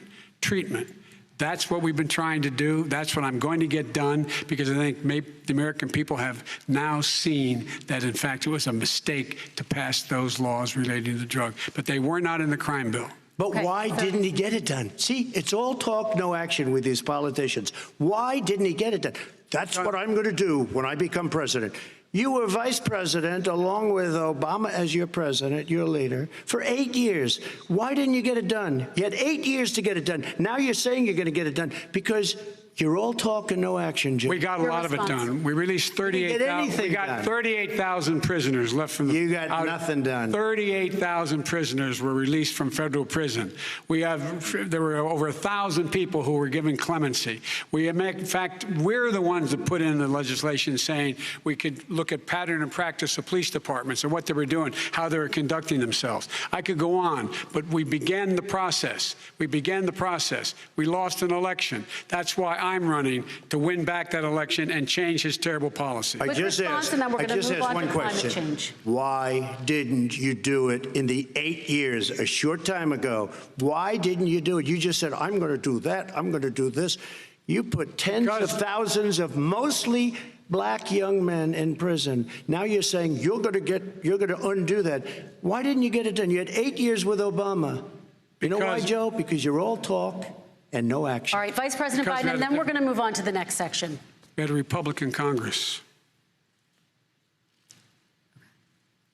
That's the answer. Well, you got to talk them into it, Joe. Sometimes you got to talk them into it. We're going to move on to our next section, like I did with criminal justice reform. I had to talk Democrats into it. Gentlemen, we're running out of time, so we got to get on to climate change, please. You both have very different visions on climate change. President Trump, you say that environmental regulations have hurt jobs in the energy sector. Vice President Biden, you have said you see addressing climate change as an opportunity to create new jobs. For each of you, how would you both combat climate change and support job growth at the same time? Starting with you, President Trump, you have 2 minutes uninterrupted. So we have the Trillion Trees program. We have so many different programs. I do love the environment, but what I want is the cleanest, crystal clear water, the cleanest air. We have the best, lowest number in carbon emissions, which is a big standard that I notice Obama goes with all the time. Not Joe. I haven't heard Joe use the term because I'm not sure he knows what it represents or means, but I have heard Obama use it. And we have the best carbon emission numbers that we've had in 35 years under this administration. We are working so well with industry, but here's what we can't do. Look at China, how filthy it is. Look at Russia. Look at India. It's filthy. The air is filthy. The Paris Accord, I took us out because we were going to have to spend trillions of dollars, and we were treated very unfairly. When they put us in there, they did us a great disservice. They were going to take away our businesses. I will not sacrifice tens of millions of jobs, thousands and thousands of companies because of the Paris Accord. It was so unfair. China doesn't kick in until 2030. Russia goes back to a low standard, and we kicked in right away. It would have destroyed our businesses. So, you ready? We have done an incredible job environmentally. We have the cleanest air, the cleanest water, and the best carbon emission standards that we've seen in many, many years. Vice President And we Biden. haven't destroyed our industries. Vice President Biden, 2 minutes to you, uninterrupted. Climate change and climate warming, the global warming, is an existential threat to humanity. We have a moral obligation to deal with it. And we're told by all the leading scientists in the world we don't have much time. We're going to pass the point of no return within the next 8 to 10 years. 4 more years of this man eliminating all the regulations that were put in by us to clean up the climate, to limit emissions, will put us in a position where we're going to be in real trouble. Here's where we have a great opportunity. I was able to get both all the environmental organizations as well as labor, the people worried about jobs, to support my climate plan. Because what it does, it will create millions of new good-paying jobs. We're going to invest in, for example, 50,000 charging stations on our highways so that we can own the electric car market of the future. In the meantime, China is doing that. We're going to be in a position where we're going to see to it that we're going to take 4 million existing buildings and 2 million existing homes and retrofit them so they don't leak as much energy, saving hundreds of millions of barrels of oil in the process and creating significant number of jobs.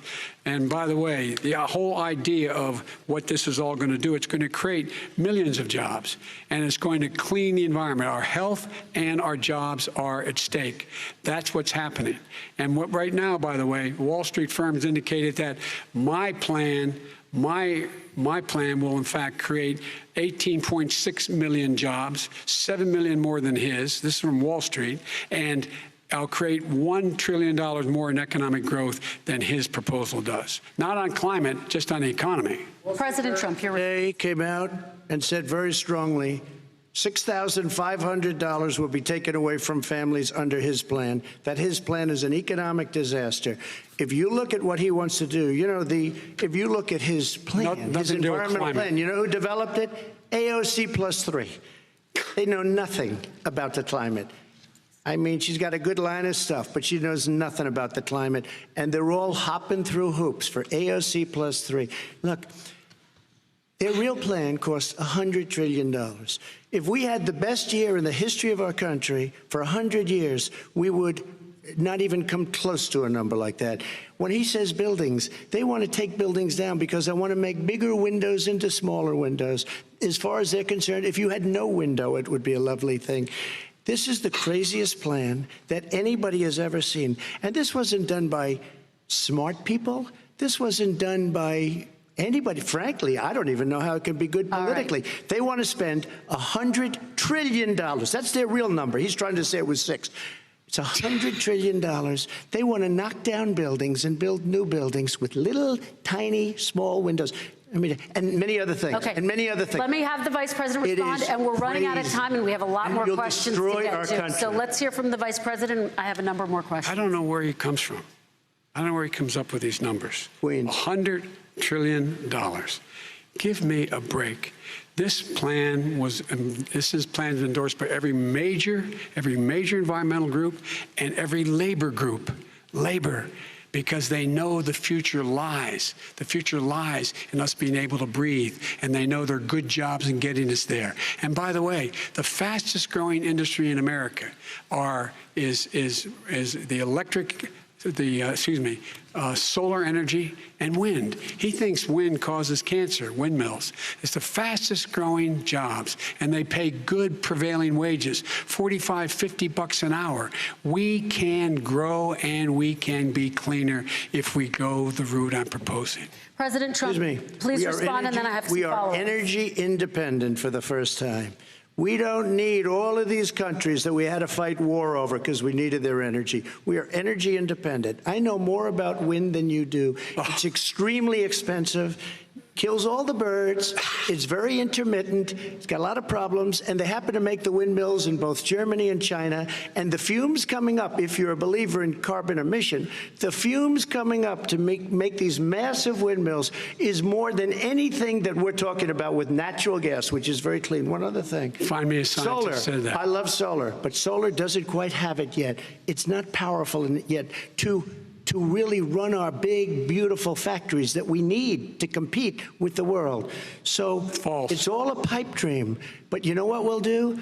We're going to have the greatest economy in the world. But if you want to kill the economy, get rid of your oil industry. You want to, and what about fracking? All right, let me allow Vice President Biden to respond. I never said I oppose fracking. You said it on tape. I did. Show the tape. Put it on your website. I'll put it on. Put it on the website. The fact of the matter is he's flat lying. Would you rule out banning fracking? I do rule out banning fracking because the answer, we need other industries to transition to get to ultimately a complete zero emissions by 2025. What I will do with fracking over time is make sure that we can capture the emissions from the fracking, capture the emissions from gas. We can do that, and we can do that by investing money in doing it, but it's a transition to that. I have one more question in this pod, and then we have... He was against fracking. He said it. I will show that to you tomorrow. I am against fracking. Until he got the nomination, went to Pennsylvania, then he said, but you know what, Pennsylvania? He'll be against it very soon because his party is totally against it. Fracking on federal land, I said. No fracking and or oil on federal land. Let me ask this final question in this section, and then I want to move on to our final section. President Trump, people of color are much more likely to live near oil refineries and chemical plants. In Texas, there are families who worry the plants near them are making them sick. Your administration has rolled back regulations on these kinds of facilities. Why should these families give you another 4 years in office? The families that we're talking about are employed heavily, and they're making a lot of money, more money than they've ever made. If you look at the kind of numbers that we produce for Hispanic, for Black, for Asian, it's 9 times greater, the percentage gain, than it was under, in 3 years, than it was under 8 years of the 2 of them, to put it nicely. 9 times more. Now, somebody lives, I have not heard the numbers or the statistics that you're saying, but they're making a tremendous amount of money economically. We saved it, and I saved it again a number of months ago when oil was crashing because of the pandemic. We saved it. We got, say what you want about relationship, we got Saudi Arabia, Mexico, and Russia to cut back, way back. We saved our oil industry, and now it's very vibrant again. And everybody has very inexpensive gasoline. Remember Vice President Biden, your response, and then we're going to have a final question for both of you. My response is that those people live on what they call fence lines. He doesn't understand this. They live near chemical plants that, in fact, pollute, chemical plants and oil plants and refineries that pollute. I used to live near that when I was growing up in Claymont, Delaware. And there are more oil refineries in Marcus Hook and the Delaware River than there is any place, including in Houston at the time. When my mom get in the car and when there was first frost to drive me to school, turn in the windshield wiper, there'd be oil slick in the window. That's why so many people in my state were dying and getting cancer. The fact is, those frontline communities, it doesn't matter what you're paying them, it matters how you keep them safe. What do? And you impose restrictions on the pollutions, the pollutants coming out of those fence line communities. Okay, I have one final question. Would he close down the oil industry? It falls. Would you close down the oil industry? By the way, I would transition from the oil industry, yes. Oh, I will that's transition. a big statement. It is a big statement. That's a because big statement. I would stop. Why would you do that? Because The oil industry pollutes significantly. I see. Here's the deal. But That's you a can't big do that. statement. Well, if you let me finish the statement, because it has to be replaced by renewable energy over time. And I'd stop giving to the oil industry, I'd stop giving them federal subsidies. He won't give federal subsidies to the gas, excuse me, to solar and wind. Yeah. Why are we giving it to oil industry? We actually do give it to solar and wind. We And have that's one maybe the final biggest question. statement in terms of business. That's the biggest statement. Okay. Because We have basically one what he's final saying question, is he is Mr. going to President. destroy the oil industry. Will you remember that, Texas? Will you remember that, Pennsylvania, Oklahoma? Vice President Biden, let me give you 10 seconds to respond, and then Ohio. I have to get to the final question. Vice President Biden. He takes everything out of context, but the point is, look, we have to move toward a net zero emissions. The first place to do that by the year 2035 is in energy production, by 2050 totally. All right. One Is he final going to get question China to both to do of you. it? No, we're finished with Is this. he We going have to to get move on China to to our do it? final question. No, We have to I'm move going on to to our final rejoin Paris question. Accord and make China abide by what they agreed to. All right, That'll this cost you is $1 about trillion. leadership, gentlemen. And this first question does go to you, President Trump. Imagine this is your inauguration day. What will you say in your address to Americans who did not vote for you? You'll each have 1 minute, starting with you, Mr. We have to make a country totally successful as it was prior to the plague coming in from China. Now we're rebuilding it, and we're doing record numbers, 11.4 million jobs in a short period of time, et cetera. But I will tell you, go back. Before the plague came in, just before, I was getting calls from people that were not normally people that would call me. They wanted to get together. We had the best black unemployment numbers in the history of our country. Hispanic, women, Asian, people with diplomas, with no diplomas, MIT graduates, #1 in the class. Everybody had the best numbers. And you know what? The other side wanted to get together. They wanted to unify. Success is going to bring us together.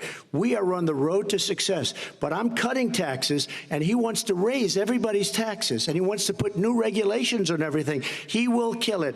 If he gets in, you will have a depression, the likes of which you've never seen. Your 401ks will go to hell, and it'll be a very, very sad day for this country. All right. Vice President Biden, same question to you. What will you say during your inaugural address to Americans who did not vote for you? I will say, I'm an American president. I represent all of you, whether you voted for me or against me. And I'm going to make sure that you're represented. I'm going to give you hope. We're going to move. We're going to choose science over fiction. We're going to choose hope over fear. We're going to choose to move forward because we have enormous opportunities to make things better. We can grow this economy. We can deal with the systemic racism. And at the same time, we can make sure that our economy is being run and moved and motivated by clean energy, creating millions of new jobs. And that's the fact. That's what we're going to do.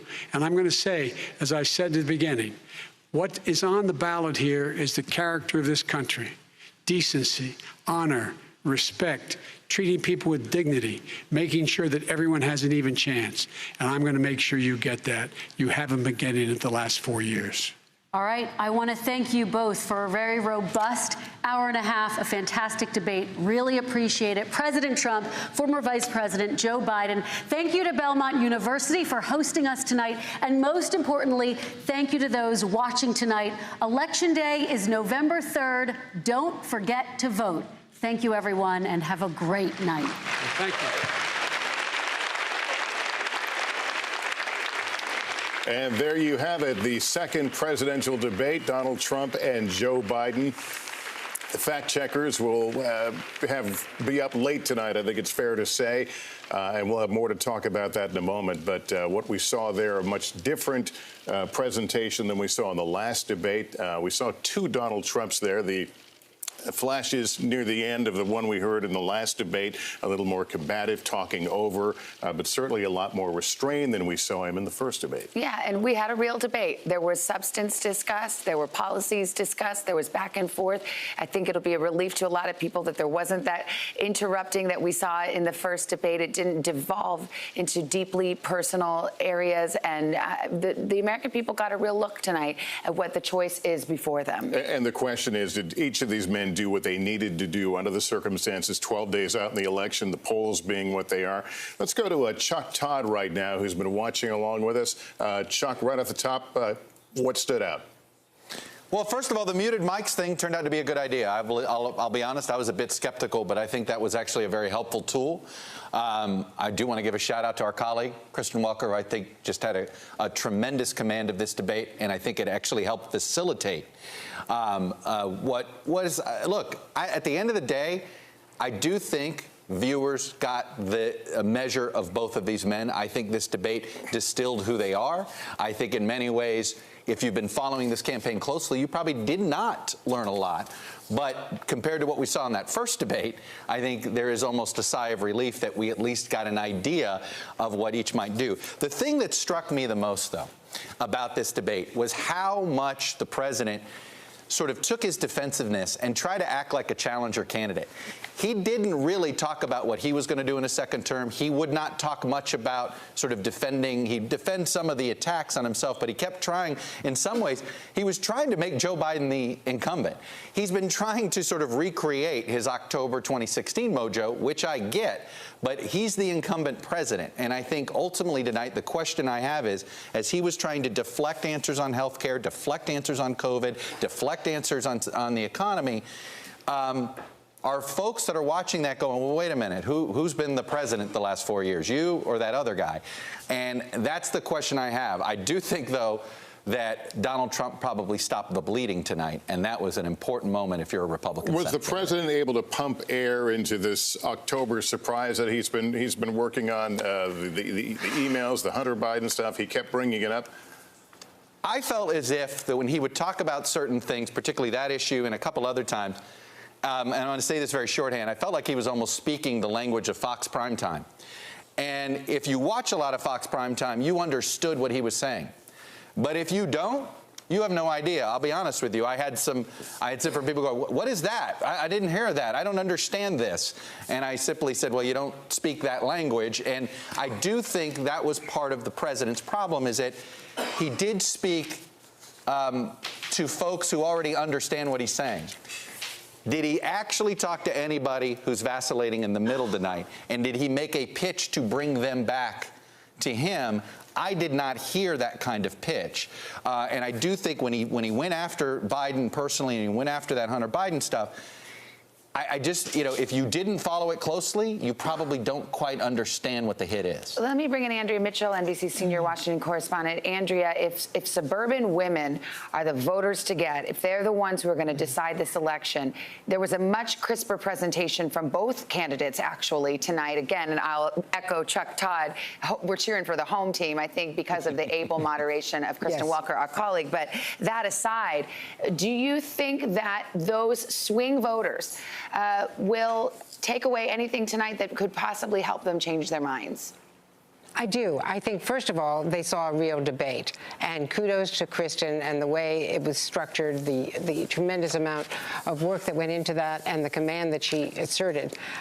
But that she actually got them to debate with each other. So you heard an incredible contrast in policies, but frankly, the fact checkers are having a field day because by my count, on race, on the environment, on minimum wage, on immigration and separating children, just the facts are very much more so with Joe Biden than Donald Trump. And I think that the callous aspects of separation of children, these are the issues on COVID that I think really do resonate with those suburban women. That is why the president has been losing the support from those women. I was in Pennsylvania yesterday and talking to people, and it's very clear that that is the key problem that he is having, losing the support of suburban women. And the president, of course, is hoping that he can gain them back or have enough voters in the rural areas, other voters, other white men, and bring them back into the fold. But right now, I think in this debate, the care and empathy that Joe Biden showed, and it was the best debate I've ever seen Joe Biden do. I think that he rose to the challenge. He didn't get rattled, and I agree with Truck that the intricacies of these allegations, which have not been proved, I think will escape a lot of people, except through the echo chamber. And of course, the president and the White House have a very big megaphone, and they do have Fox and their whole media operation who will keep amplifying it. But again, I think that on COVID and the things that people really care about, the health of their children, the suburban women are going to hear this debate and hear Joe Biden talk about being a president for all the people and not being that combative. All right, Andrea, thanks. Let's turn to David Plouffe now. He was Barack Obama's campaign manager in 2008 and also served in the Obama administration as a senior advisor to the president. He's a Biden supporter and NBC News analyst as well. David, what stood out tonight, and does the Biden campaign have something new to worry about tonight? I don't think they have anything to worry about. I mean, I agree with Chuck. Maybe there's no more bleeding on the Trump side, but Trump's at a place where it's not just good enough to stop the bleeding. He's got to get people who are saying, you know what, I was leaning Biden, or I truly undecided, and now I'm voting for Trump. And my suspicion is they didn't see anything there that said, you know what, sign me up for another 4 years. I thought the most important part of the debate was the beginning of the debate, which is the issue on most people's mind, COVID. Donald Trump seemed most passionate in that debate, Lester, when he was attacking Joe Biden's family. Not when he was talking about COVID, not when he was talking about health care, not when he was talking about kids who've been separated from their family. So at the end of the day, in a race that you're leading, at the bare minimum, you want to leave it feeling like you didn't erode any support. And I don't think Joe Biden did that. And I agree with Chuck. I think part of Donald Trump's problem for his entire presidency is he's living in this Fox alternative version of reality, which there's a lot of intensity there, but that's like at most 30% of the country. And last time I checked, you need 50% of the vote to win the presidency. All right, David, thanks. Well, let's bring in radio talk show host Hugh Hewitt, an NBC News political analyst, president of the Richard Nixon Foundation, and a Trump supporter. Hugh, I want to hear what you thought about tonight's debate. It was a different Trump. To say it was better than the first debate maybe is setting the bar a little bit too low, but did you find yourself wishing you'd seen more of this version of President Trump along the way? I also wish I'd seen, yes, Savannah, absolutely. I wish I'd seen more of this version of Joe Biden at the end. I will transition away from the oil industry. The sleeper moment in this debate came at the end when Joe Biden announced the shutting down of America's oil industry. And I believe that's going to be the soundbite that's going to travel. As I said before the debate, he had to talk to Pennsylvania, and the president did. He talked to Pennsylvania repeatedly about fracking. And we're going to see some fact checks on the vice president's record on fracking. But the oil industry, the return to the Paris Accords, that was an unforced error by Joe Biden that I think will resonate with a lot of middle Americans as being extreme. I also think the president was very effective when he spoke directly to the black community. By the way, our colleague Kristen Welker did very well tonight in maintaining pace and questions. I kind of feel vindicated when I told Mark Meadows yesterday she would do just that. She ran a marvelous ship, and it's a very difficult thing to do. And I do believe, though, he made some ground with the African-American community, and that Joe Biden got tripped up by Kristen on the crime bill, on the super predator stuff. Finally, although I was listening for the laptop and I heard the vice president open the door to an examination about it, it did not dominate the way I thought it would.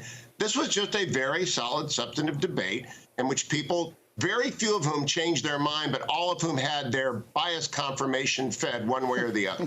That's very 2020 America, Hugh. All right. We will take a quick break and be back with more reaction to tonight's debate and what it means as Donald Trump and Joe Biden now race to the finish line.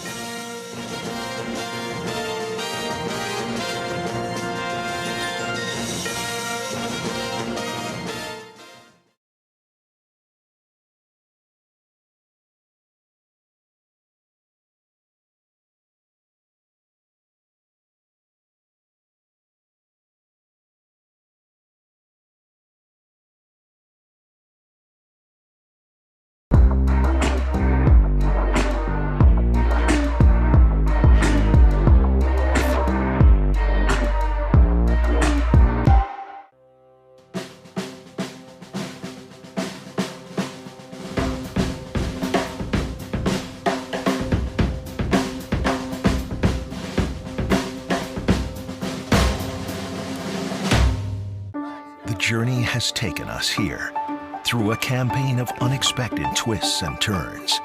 From a global pandemic to civil unrest to an incumbent president diagnosed with the coronavirus. With the election of our lifetimes upon us, each day brings more surprises. And whatever happens, we'll be with you every step of the way, wherever this journey takes us next.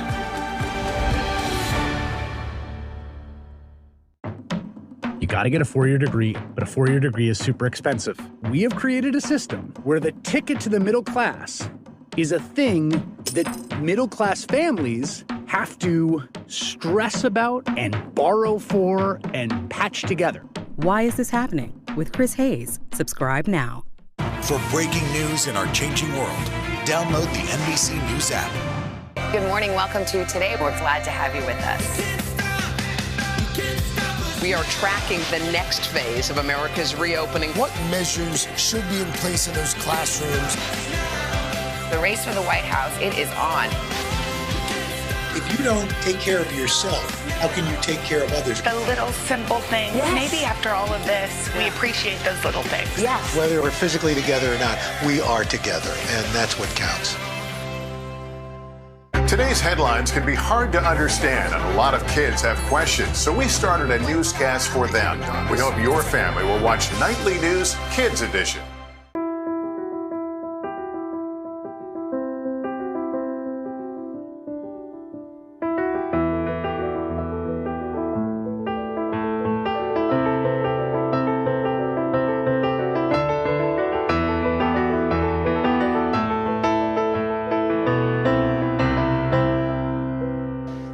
Watch what they do, not what they say.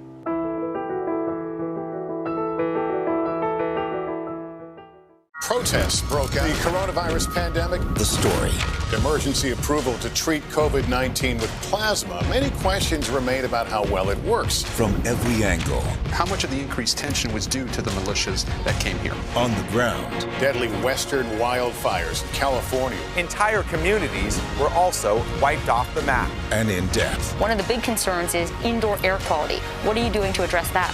NBC Nightly News with Lester Holt. This is a situation where the state continues to struggle to expand its testing capabilities.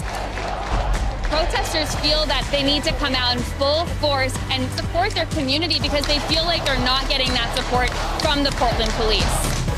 Another election day coming up against the backdrop of how to keep voters safe amid a pandemic. The moment to truly understand who we are and who we say we are is right here at our feet. A surge in coronavirus infection. Developments on several fronts. The story. Tonight, the U.S. shattering the record for most COVID cases in a single day. From every angle. What's your level of concern that the kids who have been told they're going to be home indefinitely won't be able to catch up? On the ground. Do you have faith that this is going to bring about change? We're back with our coverage of the final presidential debate. I want to bring in NBC Chief White House correspondent Hallie Jackson, who was inside the debate hall. Hallie, give us a sense of what it was like, the mood inside the room. Felt very different from the first and previous debate in Cleveland, Lester, when the air almost crackled with the tension as President Trump repeatedly, obviously, interrupted Joe Biden. It felt uncomfortable in the room. There was not any of that here tonight, based on our vantage point, just above the audience. And you can see people starting to file out as the candidates have left the stage here in Nashville. I will tell you that both candidates, because of some of the rule enforcements from the debate commission, like obviously the muting of the microphones, and let's be clear, there was never a mute button. It's not as though somebody from the Commission of Debates was pressing a button to mute candidates at will. It was those first 2 minutes of each segment when the candidates had that uninterrupted time, as Kristen so ably pointed out in her moderation of that. So you got a chance to hear the candidates speak. There are some issues already that I think will be driving some of the discussion over the next several days, specifically on policy, which is frankly what these debates are supposed to be about and supposed to be focusing on anyway. So for President Trump, I think there will be questions about, for example, his immigration stance when it comes to those migrant children separated from their parents. The president said they are working on a plan, but he revealed no specifics of it. For Biden, for example, there will be some questions perhaps on health care and what he described as Biden care and the public option. And that is something that you may hear Republicans and his critics seize on as well. Biden, one of the stronger moments that his campaign, his allies and advisors are talking about came early in the night on the coronavirus issue. President Trump said that we are learning to live with the pandemic, learning to live with the virus, and Biden forcefully responded that, in fact, people are learning to die from it and learning to live with the deaths of loved ones. President Trump, for his part, you've heard Hugh Hewitt talk about it. I've heard this, and I've seen this from the president's allies and advisors already. The moment on the oil industry is something that you will be hearing a lot about over the next several days. I can tell you, based on a conversation I just had with the senior advisor to the Trump campaign, they are thrilled with the president's performance, perhaps unsurprisingly. They felt like he drew contrast with Joe Biden as a career politician. Lester? All right, Hallie, thanks. And let's bring in NBC political analyst and former Democratic Senator Claire McCaskill, along with Rich Lowry, editor of the Conservative National Review. Let me start with you, Senator McCaskill. I mean, I think the consensus is both candidates had a good night. Do you think this tightens up the race? I don't know. I'm not sure it changes the race much. I mean, true, Trump was not a train wreck tonight, but he still lied a lot. I mean, he made up a lot of stuff, and that will continue to come out. And the one thing Joe Biden did, I mean, Trump has really never learned how to reach out to people who don't love him. Biden continually made it about America's families and made it about America instead of red states and blue states. Every time Trump tried to say, well, it's a Democratic governor or a Democratic state, Biden would bring it back to say, you know, this is one country. We need a president who will try to represent everybody and unite everybody. And I think that speaks to those women in the suburbs much more strongly than some of Trump's attack on Joe Biden's family. What about that issue of the oil industry, though, Senator McCaskill? I mean, this campaign, some think, will be decided in places like Pennsylvania, the industrial Midwest. Was that a major error on the part of Joe Biden? Well, he said transition. And I think anybody who's actually studied climate knows that this is something the planet is going to have to do. And I think he was very clear about fracking, that he believes that we can capture the emissions and fracking can continue, which is important in Pennsylvania. But, Joe Biden, it was a good example of Joe Biden being honest, which is frankly just not in Trump's repertoire. And Rich, what do you think? Will this tilt the numbers one way or the other? Probably not radically. Trump, obviously, much better than the first debate. Maybe a reason for some Republicans who have doubts about him to come home. I think the theme he hammered throughout the night, that Joe Biden's been in Washington forever and is all talk and no action, I think is potentially a very powerful theme. But Biden, most of the night, was pretty sharp and pretty pointed, maybe a little overly canned. But I do think towards the end he began to fade, maybe looked a little tired, and then did give the Trump campaign a gift that you're going to hear a lot about in coming days, and saying he's going to phase out the oil industry, which may be in his written plan, but it's entirely different hearing it from his own mouth in front of tens of millions of people. Well, since I asked Senator McCaskill about that, let me ask you, Rich, when we talk about suburban women in particular being key in this race, that moment where the president was asked about the separation policy and these 500 children who will know that their parents cannot be found by the government, and the president said, well, they are very well taken care of. Is that going to come back to bite him? It's one of the issues, together with COVID, together with health care, that he's just inherently on defense on. There's just not a good explanation of it. Now, I think the rest of the immigration discussion, he scored some points. He's right about catch and release, which basically people come to the country and they say they're going to show up for proceedings subsequently, and they might show up for some proceedings, but almost none of them actually show up for their deportation proceedings to get on a bus or plane to be sent home, because no one's that foolish. So that's been a successful Trump policy that Obama, I think, is Biden's wrong about. And I can see Senator McCaskill shaking her head, but you guys don't get to debate tonight. We got to get a break in, okay? And we'll be right back.